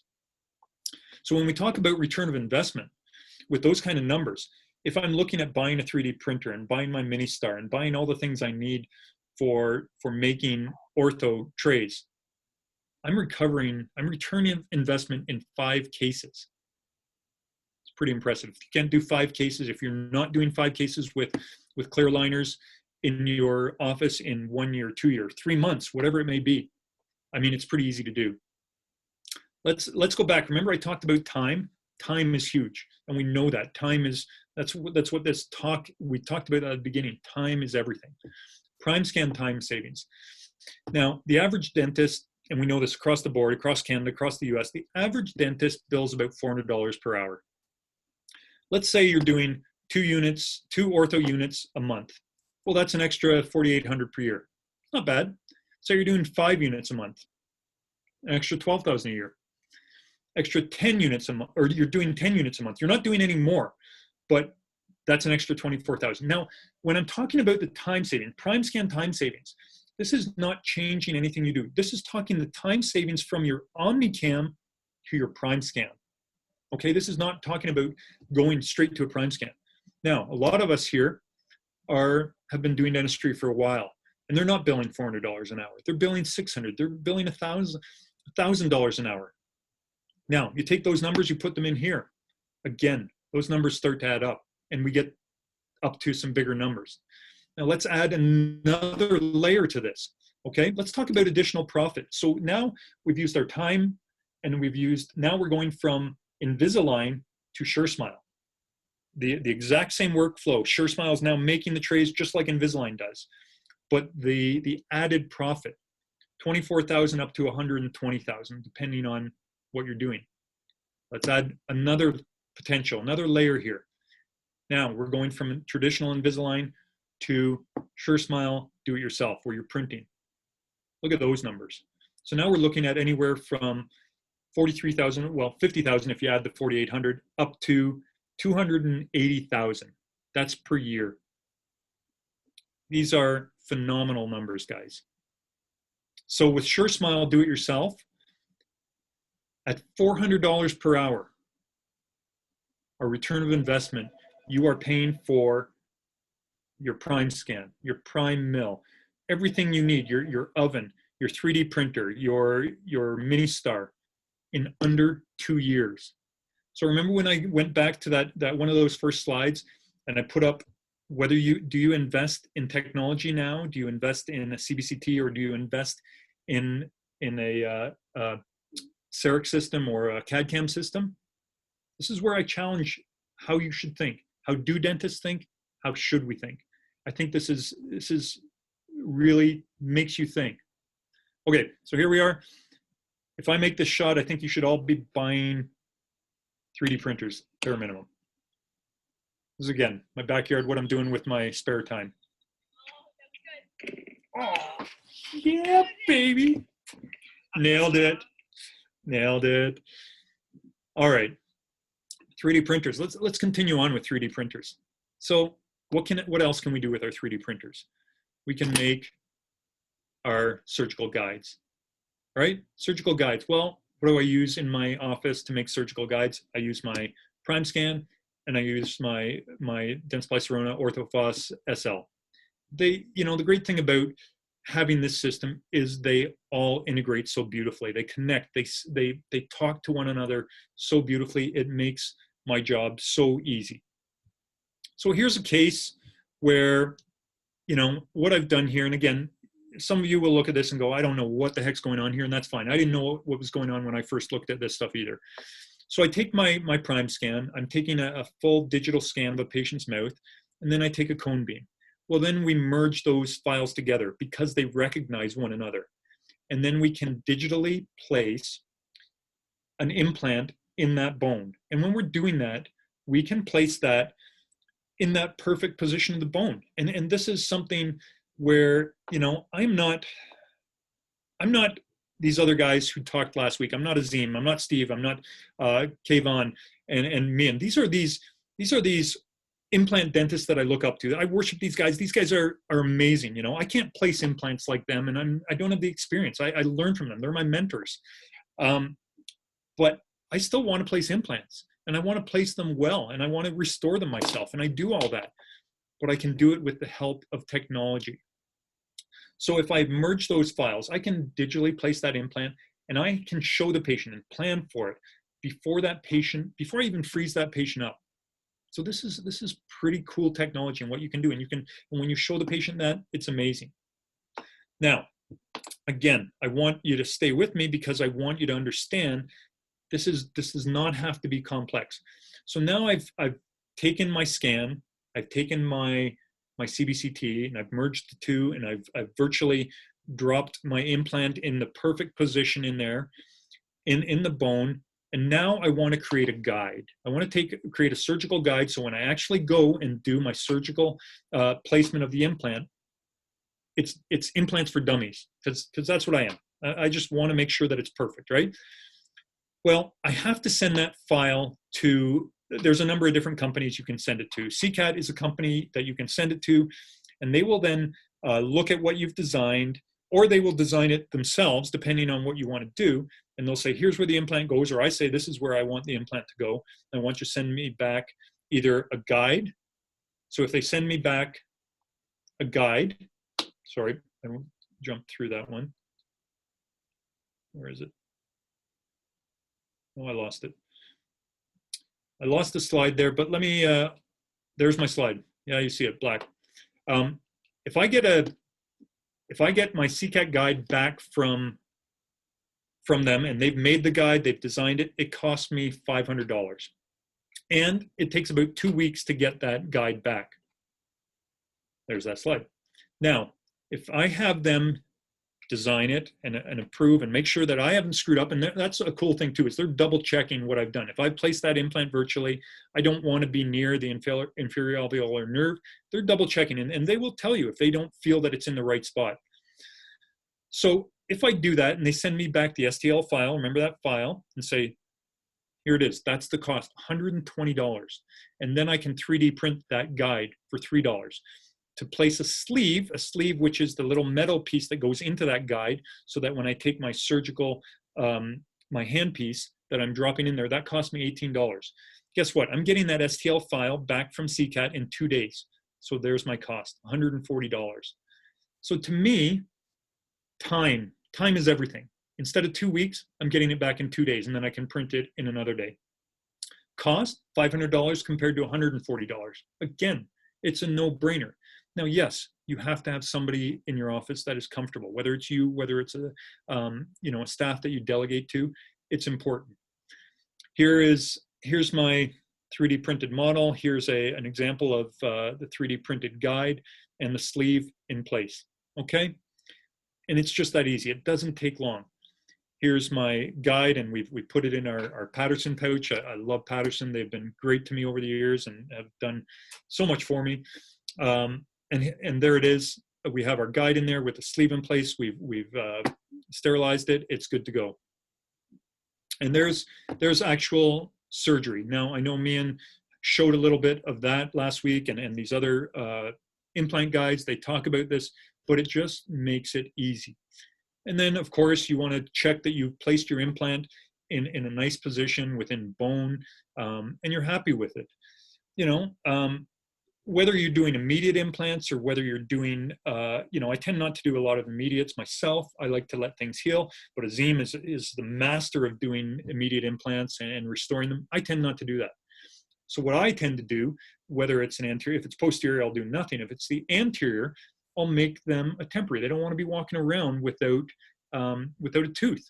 So what will I do? I'll use the technology that I have, and I will make a 3D print of what they have, and I'll have Sam, because that's not my nails, so I didn't do my nails nicely that day, and she will use the software Mesh Mixer, and she will make a tooth in there, and she will build that in, 3D print that, and then we'll do a vacuum form. We'll put our composite in there, and we'll make a temporary like Essex. Now, again, much, much cheaper than sending it off to a lab. Patients like it so much better than instead of wearing a flipper where it covers the palate.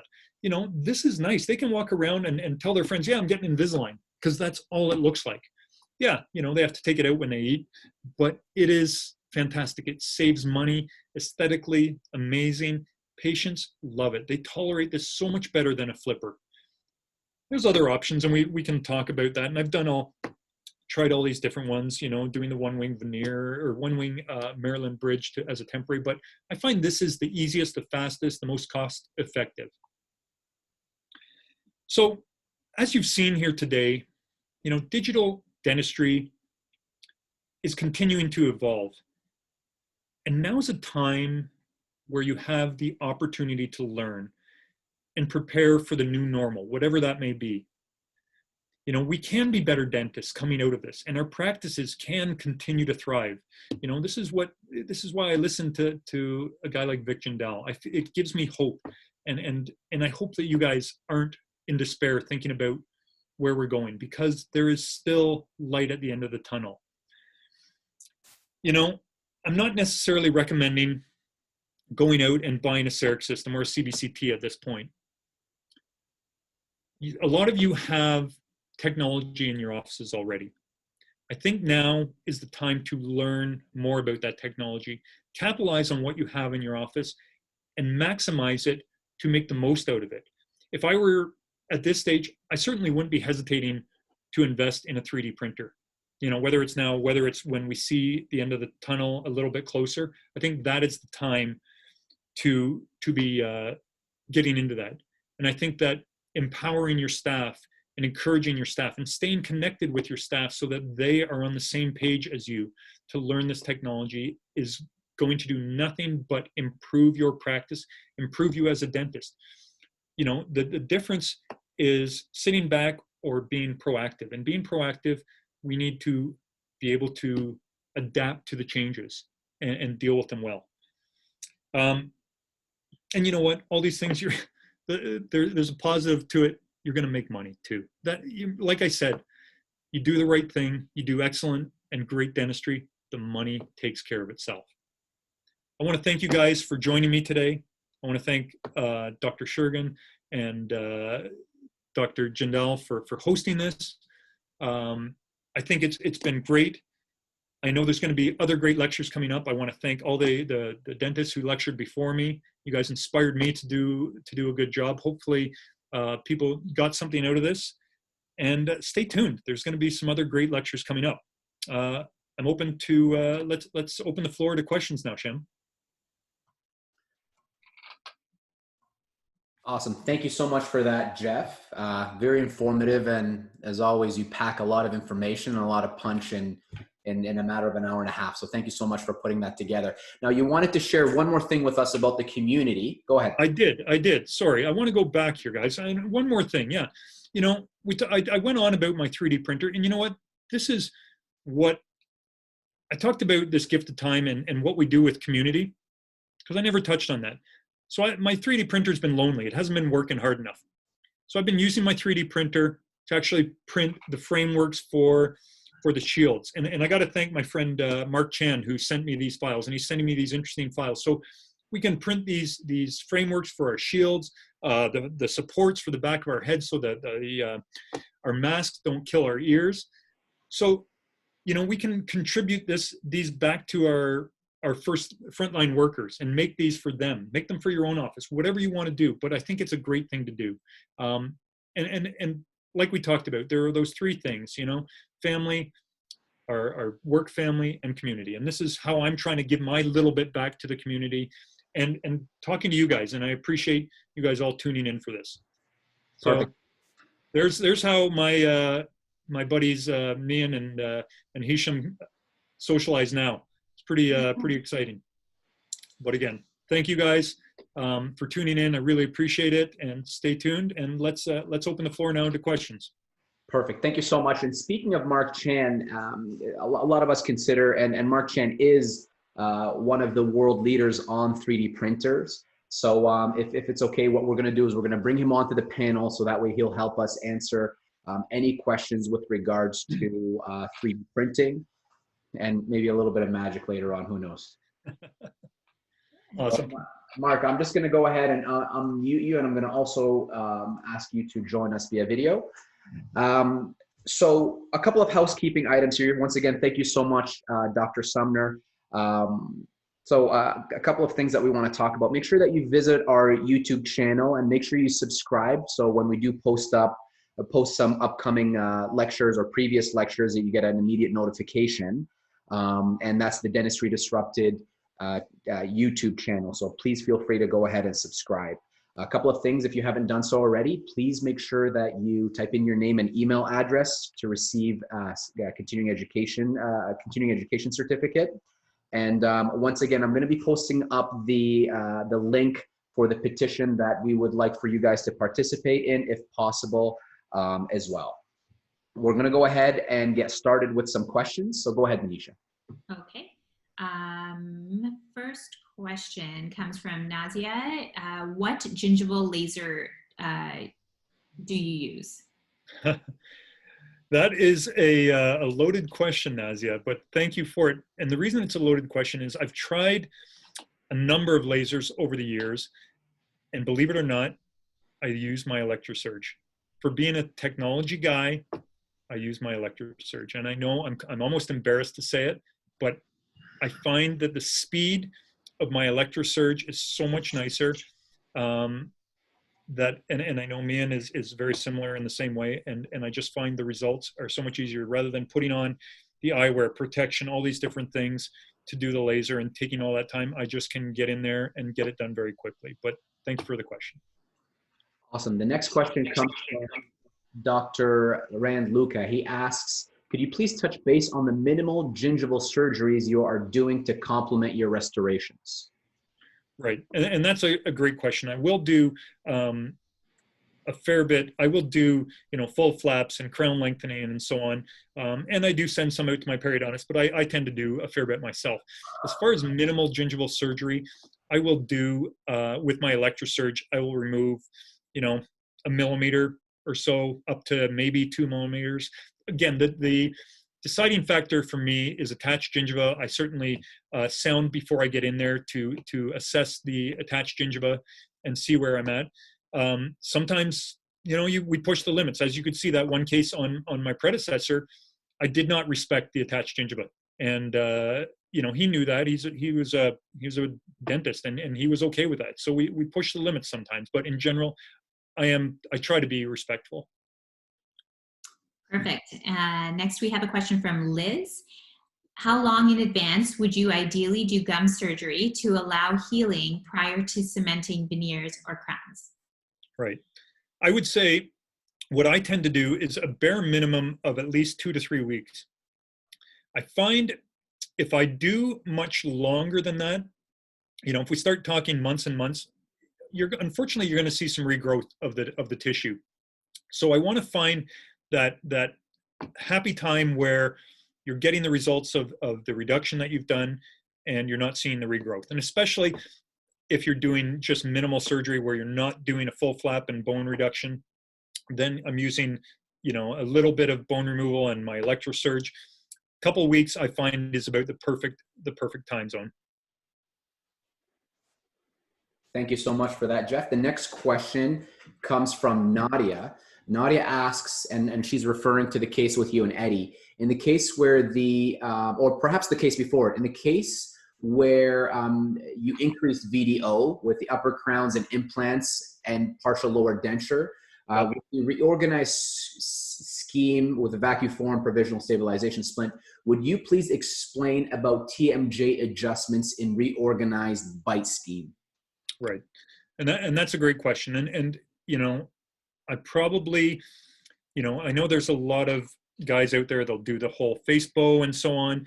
And I tend not to do that. What I did in that case that we're talking about, because that was a big case where he had a complete overclosure, loss of vertical dimension, and I needed to know that he was confident and I was confident before we were going to open his bite like that. So before I even touched, before I temporized anything, because as you remember looking at that case, that would have been a tough one to temporize too. So all I did was I made him a bite splint. And I had him wear this bite splint for as long as he could.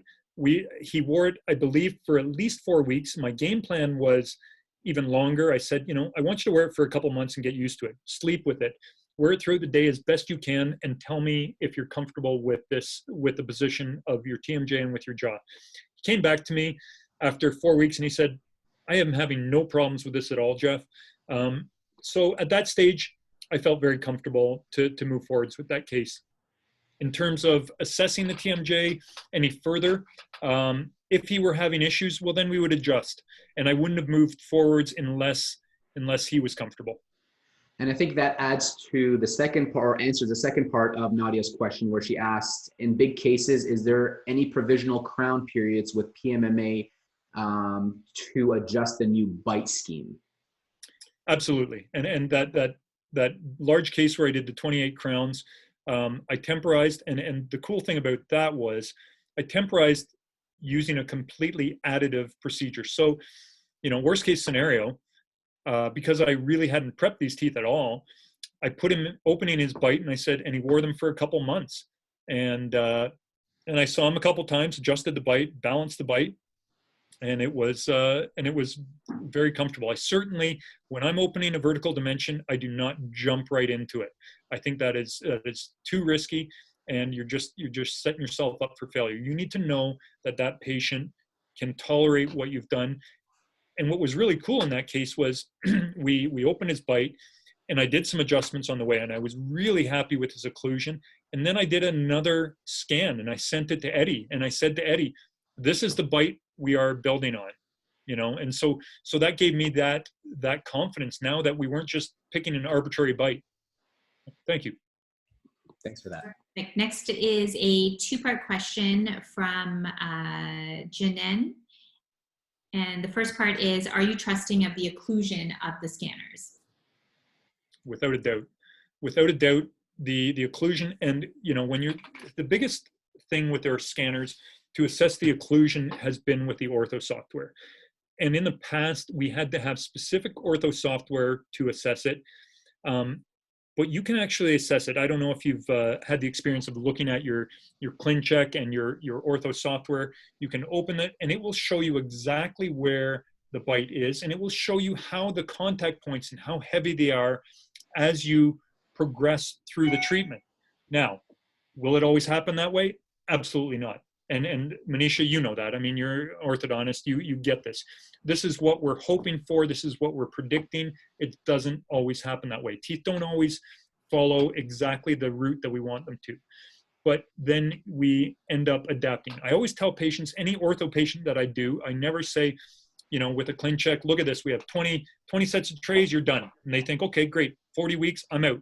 I say, without a doubt, across the board, every single one, I say, there will be a period of refinement. Now that refinement can be anywhere from 5 sets of trays up to whatever, 20 sets of trays. It's typically not that many, but when we get there, what we're looking at is a computer model of how we hope your teeth are going to move. It doesn't always happen that way. So you have to have them in their mind, understand that there will be refinement. And that even can mean, occlusal adjustment at the end.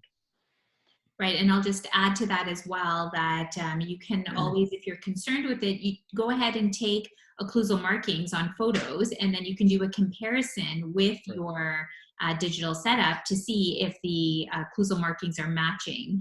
So then you have full confidence. You'll see that it will be that, but it'll help to build your internal confidence.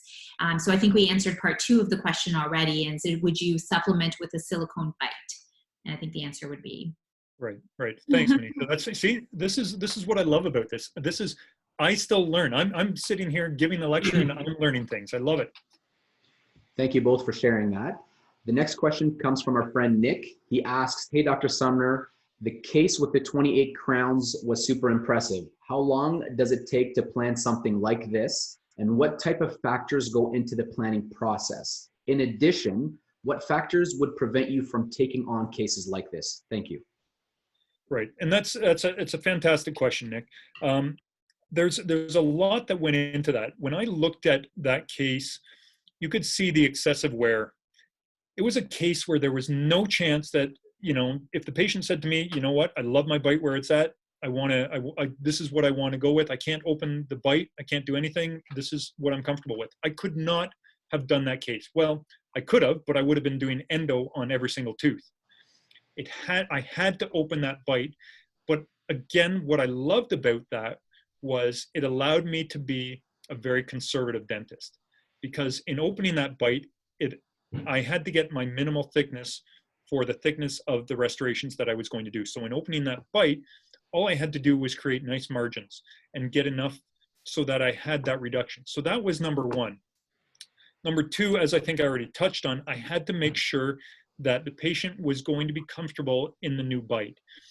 So we had to get him wearing what our prediction and what our mock-up was, and see him a few times to do some adjustments to get him to that comfortable bite where we had a balanced occlusion, where we had, it was comfortable with his TMJ. Aesthetically, of course, he had to be very comfortable with how it looked. That was the great thing with the Luxatemp and having the digital wax up and the 3D printout. First of all, I could show him that. So the preparation was getting that done. Then we did the vacuform with a clear suck down. So he could actually see the differences of the length of his teeth that was going to be present. And we could, we practiced, we talked with that, with him looking at that.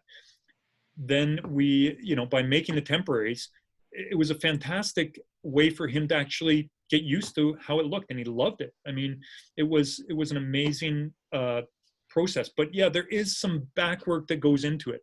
A lot of that comes into play with my work with Eddie, but it was all facilitated by me having a 3D printer. That was the game changer. Otherwise, you're working with a lab that maybe doesn't understand the digital workflow the same way. You have to have that confidence. And because I've seen some wax up from different labs where it's pretty bland, and I go, I can't do that. I can do a better wax up just with my Cerec. So you have to use a lab that is so comfortable and understands your vision and your workflow. And even with that, as you saw, it didn't follow my workflow exactly how I wanted. I wanted to do the complete digital workflow. And when he said, take a polyvinyl, it really took me aback. Perfect. Next question comes from Nadia, and she's asking, what type of guidance do you prefer to provide, canine or group? Again, it depends on the patient. I would rather do group guidance for sure. Canine guidance is great, and there are people that have it, but then you're putting all those forces on that one tooth. And I find that is tougher on the restorations. I would rather have those forces being dispersed more evenly. So I tend to go more with a group function guidance. This next question is for Dr. Sumner and Mark Chan, and it comes from Marcella, who asks, do you use / can you use 3D printers to make night guards? And I'll have I'll have Mark start this one out. Sure. So if you're using a printer like Jeff's using, it's kind of a closed source printer.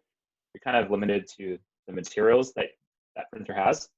It is possible to print night guards, and actually the materials in Canada, because we are based in Canada, are actually better. So the lab I used to work with, actually he's here, Chris Petrovich from Select Dental Lab. We kind of did a lot of groundwork with that. We did the Forum Labs night guards. It was a hard only night guard. We didn't really enjoy the success with them because they were quite brittle. So now we're using a material from Keystone Industries called Keystone Soft, and I'm printing it on a printer called the Asiga Max because it is an open source printer, which means that I can print pretty much any material that comes on the market, Health Canada or US FDA cleared. Cool. I hope that answers that question. And let me just add to that, to speak to that. I actually, I have made night guards in-house here, and I haven't had great success with them with the comfort. I made them, actually tried it out, made one for my wife, and she didn't like it. So who did I call? I called my buddy Mark there, and he made one for Cindy, and she loved it. She's very comfortable with it. I think she actually just liked Mark more than she likes me. So I'm sorry. It's also, just to touch point is like the softer night guard is a thermoplastic night guard. It's not like what most clinicians are used to with the foil and bite that gets really soft. It's quite dense. And I'm sure Jeff can touch on that point too. So saying it's soft is not really soft. It's just thermoplastic. Right. So it's easier to fit in the patient's mouth. Right. But once it's in, it's quite hard. It's quite rigid. Yeah. Mm-hmm. Okay. Next question comes from Dr. Rand Luca. What aligner material sheet are you using for Sure Smile do-it-yourself aligners, and what do you use to finish and polish them? That's a good question, and probably one that I cannot answer. I will tell you I can't give you the exact name.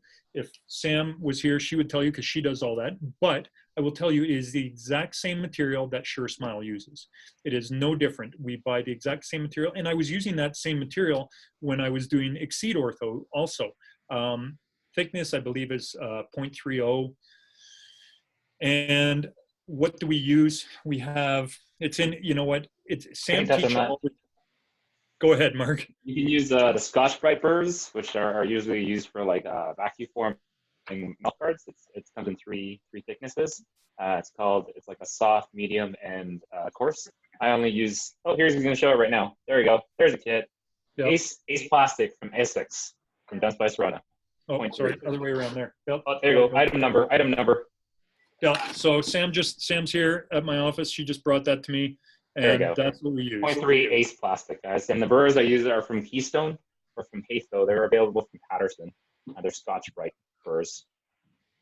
And Rand is a personal friend who practices in locally here in London. So Rand, if you have any additional questions or need clarification, just send me a text and I'll forward it to Mark and Jeff. Now, what I would add on to that is, this is something, when you think about it, we talk about profitability and efficiency. This is something, as a dentist, you don't necessarily want to know. You want to train somebody in your office that can do this. I don't want to spend my time cutting the trays and polishing the trays. I want my staff to do that. Empower your staff to do this, and they will run with it. If you have somebody that you can trust, that they are worth their weight in gold. Also, a side note, I know Jeff uses the BioStar, which is a single vacuum form at a time. Because a lot of DIY companies are out on the market. There's another product from Drave, USA. It's also available in Canada. They have a 10-unit vacuum former. So you can put 10 3D-printed models at the same time, and your assistant can vacuum form 10 all at once. So just to let you know, if efficiency is your thing, then doing 10 aligners all at the same time is probably a better bet than doing one at a time. And I think that'll be something that'll be very useful for our orthodontist friends as well that are doing this on a higher volume base. Our next question comes from Gladioli. He asks, do you need a scanner before you use a 3D printer? And if so, does it have to be compatible? That's a good question. It is a good question. To use a 3D printer, yes, you do need a scanner, really. But in terms of what to invest in, if we talked about my recommendation in terms of buying a 3D printer, when I talk about buying the full Cerec system, you don't need to buy the full Cerec system. And that's the great thing is you can buy a scanner and a 3D printer, and you can end up doing all the things that I did. You're just then outsourcing some of the things. You can still do all the ortho in-house, but you're going to be sending out your crowns, your implant restorations, things like that. You're going to be sending that out. But it's not a bad way to start. And when you look at those numbers, I showed how the numbers make sense just doing ortho. But to me, if I were starting, sure, buy a scanner, buy a 3D printer, and you are off to the races. Just to touch a point is a 3D printer, whether it be a dental printer or a non or cheaper 3D printer, it just needs to accept an STL file, so everyone is clear on that. And most scanners on the market, including the Cerec Prime Scan, are STL compatible. Just let you know.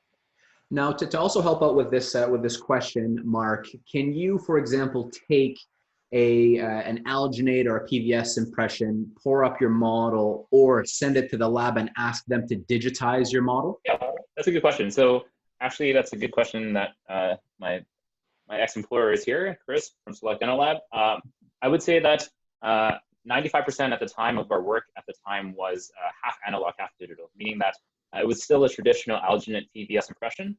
Then on our side, the lab would digitize it. So this is a good starting point with your relationship with your lab, especially if you have a good relationship with your lab.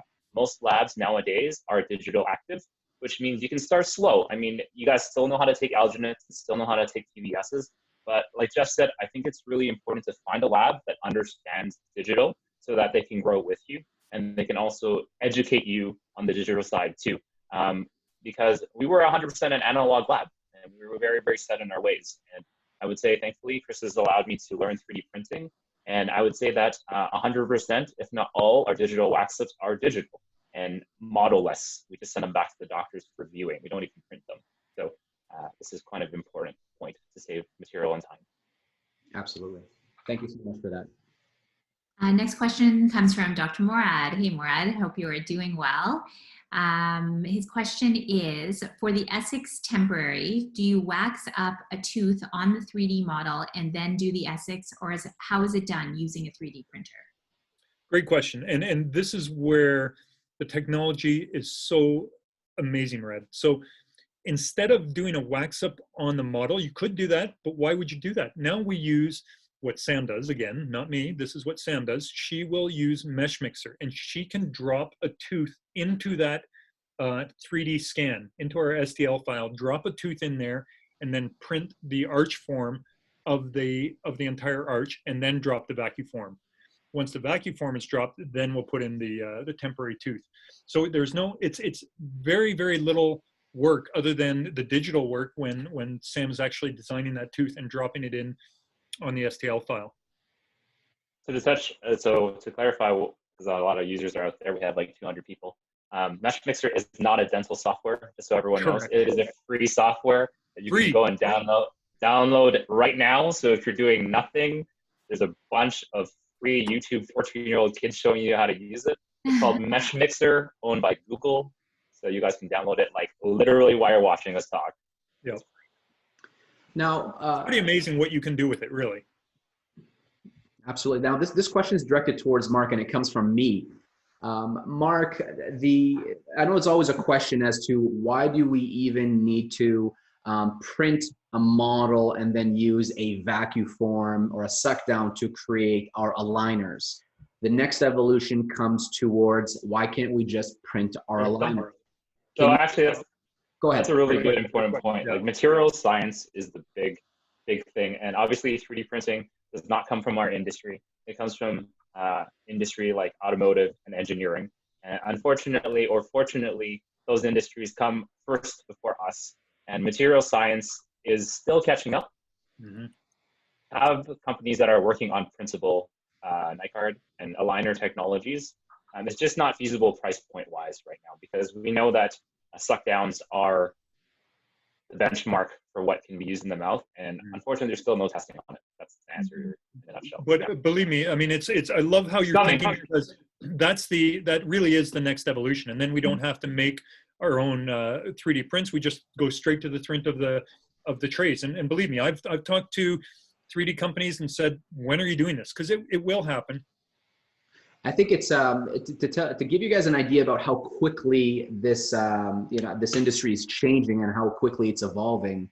It was a little bit less than a year ago that I was talking to Mark about a printed night guard. I don't know if you remember that, Mark, in Germany, and we were kind of figuring out how we were going to be able to pull that off. And now this is something that has become more or less a relatively predictable and a normal thing to do. So, Mark, can you give us a rough or an educated guess from an expert like yourself as to when would we see something like for example clear aligners being printed?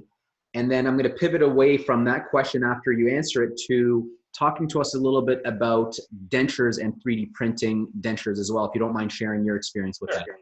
My headphones are about to die, so I'm going to just run off screen in maybe a second, but I answered this question.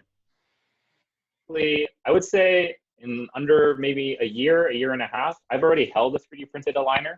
My friend in Taiwan is working on it, and he also manufactures 3D printers. So less than a year, maybe in Canada, 2 years, I would say, because of Health Canada and approvals. I would say that's a thing. Just a side note, if you don't have your own 3D printer, Andreas Kyle is from Panthera. He just told me here. Yes, you can also 3D print nylon night cards. So if you have a heavy bruxer, you can actually get that too. Nice. Oh, I'm dead. 1 second. This stuff is absolutely amazing, and I can't wait to hear about the denture element of the industry as well, because I personally think that the value with dentures is even more important in our industry, because how many patients do you have that break their dentures, or they need to have their dentures renewed every 3, 4, 5 years? And once you digitize it, all you do is you're able to print it and predictably create the same denture consistently. where right now, as you know, how many times have you worked with patients in the past, Jeff? And, you know, they say, I love my dentures the way that they were. It's just these ones are wearing down a little bit, and we always fall short on delivering the denture that they had, and they'll never tell you. They'll always say that it's just not the same as it used to be, right? Exactly. Where nowadays you can just, well, Mark will talk to us about it, where you can just go ahead and print it, and you can just continue to do so. And sometimes before they, you know, even before they come into the office and get digital impressions done or anything like that. Right, and this is what's already happening, you know, with Mark and with Adam McCabe. These guys are on the forefront of 3D digital dentures, you know, and it's pretty amazing what they're doing. You know, it won't be too long, and the technology is actually already there that we can do it in-house. I have not done it myself. I just got information from a friend of mine at Henry Schein. She said Formlab is currently working on clear aligner material, and it should be out before the end of the year. So I mean, this is where it's going. We all know this is what everybody's asking for. So it will be there. Incredible. Awesome. So we're just going to wait a couple of minutes before Mark jumps back. A couple of other announcements that we wanted to make from the bottom of my heart. We wanted to thank every one of our speakers. This series has been so successful in so many different ways. You know, Matt Morrison, Tina Kokosis, Azim Sheikh, Vic Jindal, Steve Chang, Manisha Jindal, Goth Sue, Kayvon Abazadeh, Steve Chang, or Steve Diana, Mian Kwek, and Jeff Sumner. So I'd like to, from the bottom of my heart, thank all of the individuals that participated in previous talks. Please feel free, every one of you, to reach out to them via social media or any other platform, whether it's LinkedIn, Facebook, Instagram, Twitter, or you can even call their offices and just have a chat with them. Every one of these individuals, they're so welcoming, and they're willing to give back, you know, so much to the community. So thank you guys for all participating in these talks from the bottom of my heart. And, you know, one of the other things that we can do, none of these guys are seeing patients, so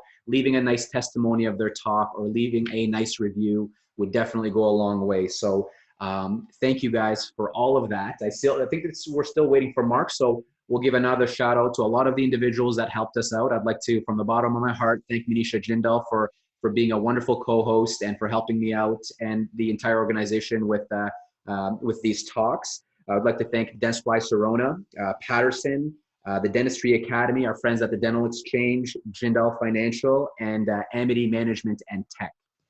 And how about we thank Dr. Shergan himself, the brains behind it all, the operations and the motivation and passion to make it happen. You know, all I have to do is come up with like a little idea and just kind of whisper it, and then it becomes real. So, you know, be careful what you wish for when Hisham's in the room. And if you have an idea and you want to bring it to life, just shoot Hisham a text. You can text me. I will pass it on to him as well. It's very commendable, and he spends his time thanking and elevating everyone else. And you know, it goes without saying that the whole community loves you and everything you've done for all of us. Thank you so much, Manisha. It means the world to me. One last thing too, before we bring Mark back on, it looks like he's having a couple of technical difficulties, but Manisha, myself, and the rest of the team are working on a new dentist symposium that we're planning to launch in May. So just to give you guys an idea, we're talking 30 speakers, an entire month worth of talks, just to help out all of the new dentists and the individuals that were graduating that kind of got the short end of the stick for the, you know, not being able to finish the last 3 to 4 months of dental school. So I just wanted to reach out to every one of you guys and let you guys know that we're thinking about you, and we're putting together a very cool, comprehensive program that will hopefully put everything together for you guys in the next month. And we have a lot of the common faces that we've seen in the past, along with a star-studded lineup of additional speakers, people that have just graduated, you know, all the young rock stars, as Vic would call them, in our dental industry, to individuals that have over 35 years of experience. So please stay tuned. Visit dtacademy.ca. We'll be putting the entire poster up probably next week, and we'll be making a couple of big announcements too. So please make sure you stay tuned, and please make sure that you share it with all of your friends and all of the individuals that are new dentists or old. All right, so we'll let Mark finish up. Mark, can you hear us okay? He's on mute right now. Alrighty. back. There he is. You can hear us okay, Mark? Yeah, man. Sorry. No problem at all. So the floor is yours. We'll let you wrap things up here when it comes to digital dentures, if you don't mind sharing that with everybody. Sure. Just a quick, sorry, I had to go back to analog. How appropriate. Yeah, that's how we'll end it. Digital dentures are pretty exciting. I am a denturist, guys. So I am not a dentist, just to fill all the Americans in. So I do see my own patients, and I've had the pleasure of working with me and Dr. Jeff Sumner and Dr. Hisham. I'm in Cambridge, Ontario, and my business partner and friend who's also here, Adam McCabe, is my better half. I'm just like the technical brains and the nerd. He's the business side, along with his wife. Digital dentures are amazing. Are they where I thought they would be 2 years ago? No, actually, it's gone forward quite fast. And like for you guys as dentists, the materials have progressed and the technology has moved quite fast for our industry as well.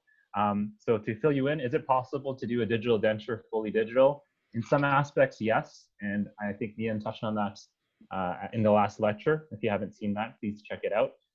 Is it the most practical way to do dentures? I would say no. But it does serve its purpose. So for me and Adam in our practice, we are generally using 3D printed dentures for immediate transitional dentures. It's quite a viable business modality. It's also a very good use for old folks' homes. So we do service a lot of older communities and old folks' homes. So for a lower cost and high turnaround, the materials are there for that. However, for a definitive long-term prosthetic, printing dentures is not there yet. Material science, just like in fixed crown and bridge, is not there for me yet. I'm not going to say it won't be, because Dentsply Sirona is working on their own project, which I can't say much about. But they also have a high impact printable material, which is only for carbon users, which most labs can't obtain. So most of the definitive final prosthetics are in the milling department, but still digitally designed. So to answer your question, yes, it's possible to do digital dentures. Milling technology from a material science standpoint is probably best, but not most efficient for a monetary standpoint. But printing is my passion, and I believe printing is where it's going to be for denture manufacturing in the future. Awesome. Thank you so much for that comprehensive answer, Mark. We really appreciate your input and your insights. It's truly an absolute pleasure and an honor having you on our forum. Likewise with you, Dr. Sumner, my brother, my mentor, my partner in so many different ways. And thank you for putting this together, and thank you for joining us today. And thank you all for coming in and joining us. We look forward to hearing from you guys soon. We look forward to seeing everybody soon. And hopefully once this becomes just the start of a great relationship to our entire community down the road, and we'll be able to continue this momentum and building a stronger community of dentists, not just locally, but on a national and an international level as well. So and maybe we should also just add the lecture that's coming on with Dr. Mark with the staff involved. Absolutely. So on the 29th of April, I believe it's at 6 p.m., Dr.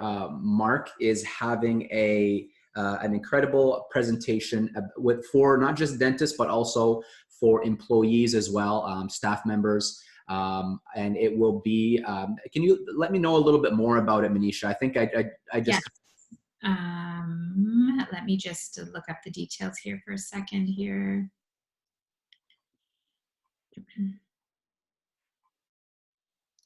Shan, maybe you can, how long will it take before our lectures are posted? Are they going to be on the DTA website or on the YouTube website? Absolutely. So we'll be putting them on both, actually. They'll be on our Dentistry Disrupted YouTube channel. Also, the Dentistry Academy will have their YouTube channel launched probably this week, along with having these talks on our platform as well, online on our website.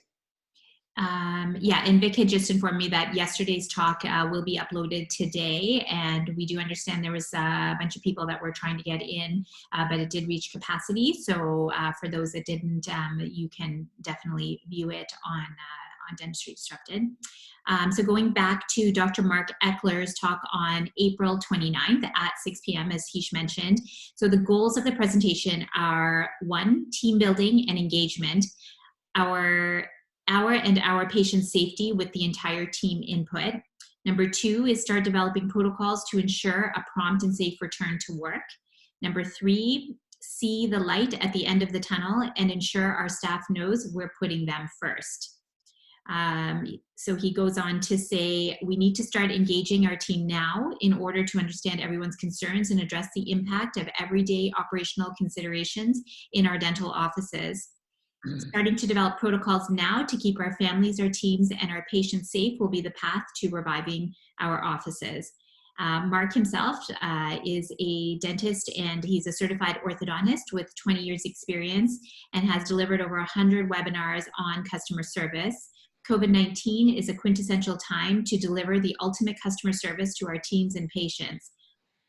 So we will be emailing out the registration for that as well, and would love to see you there.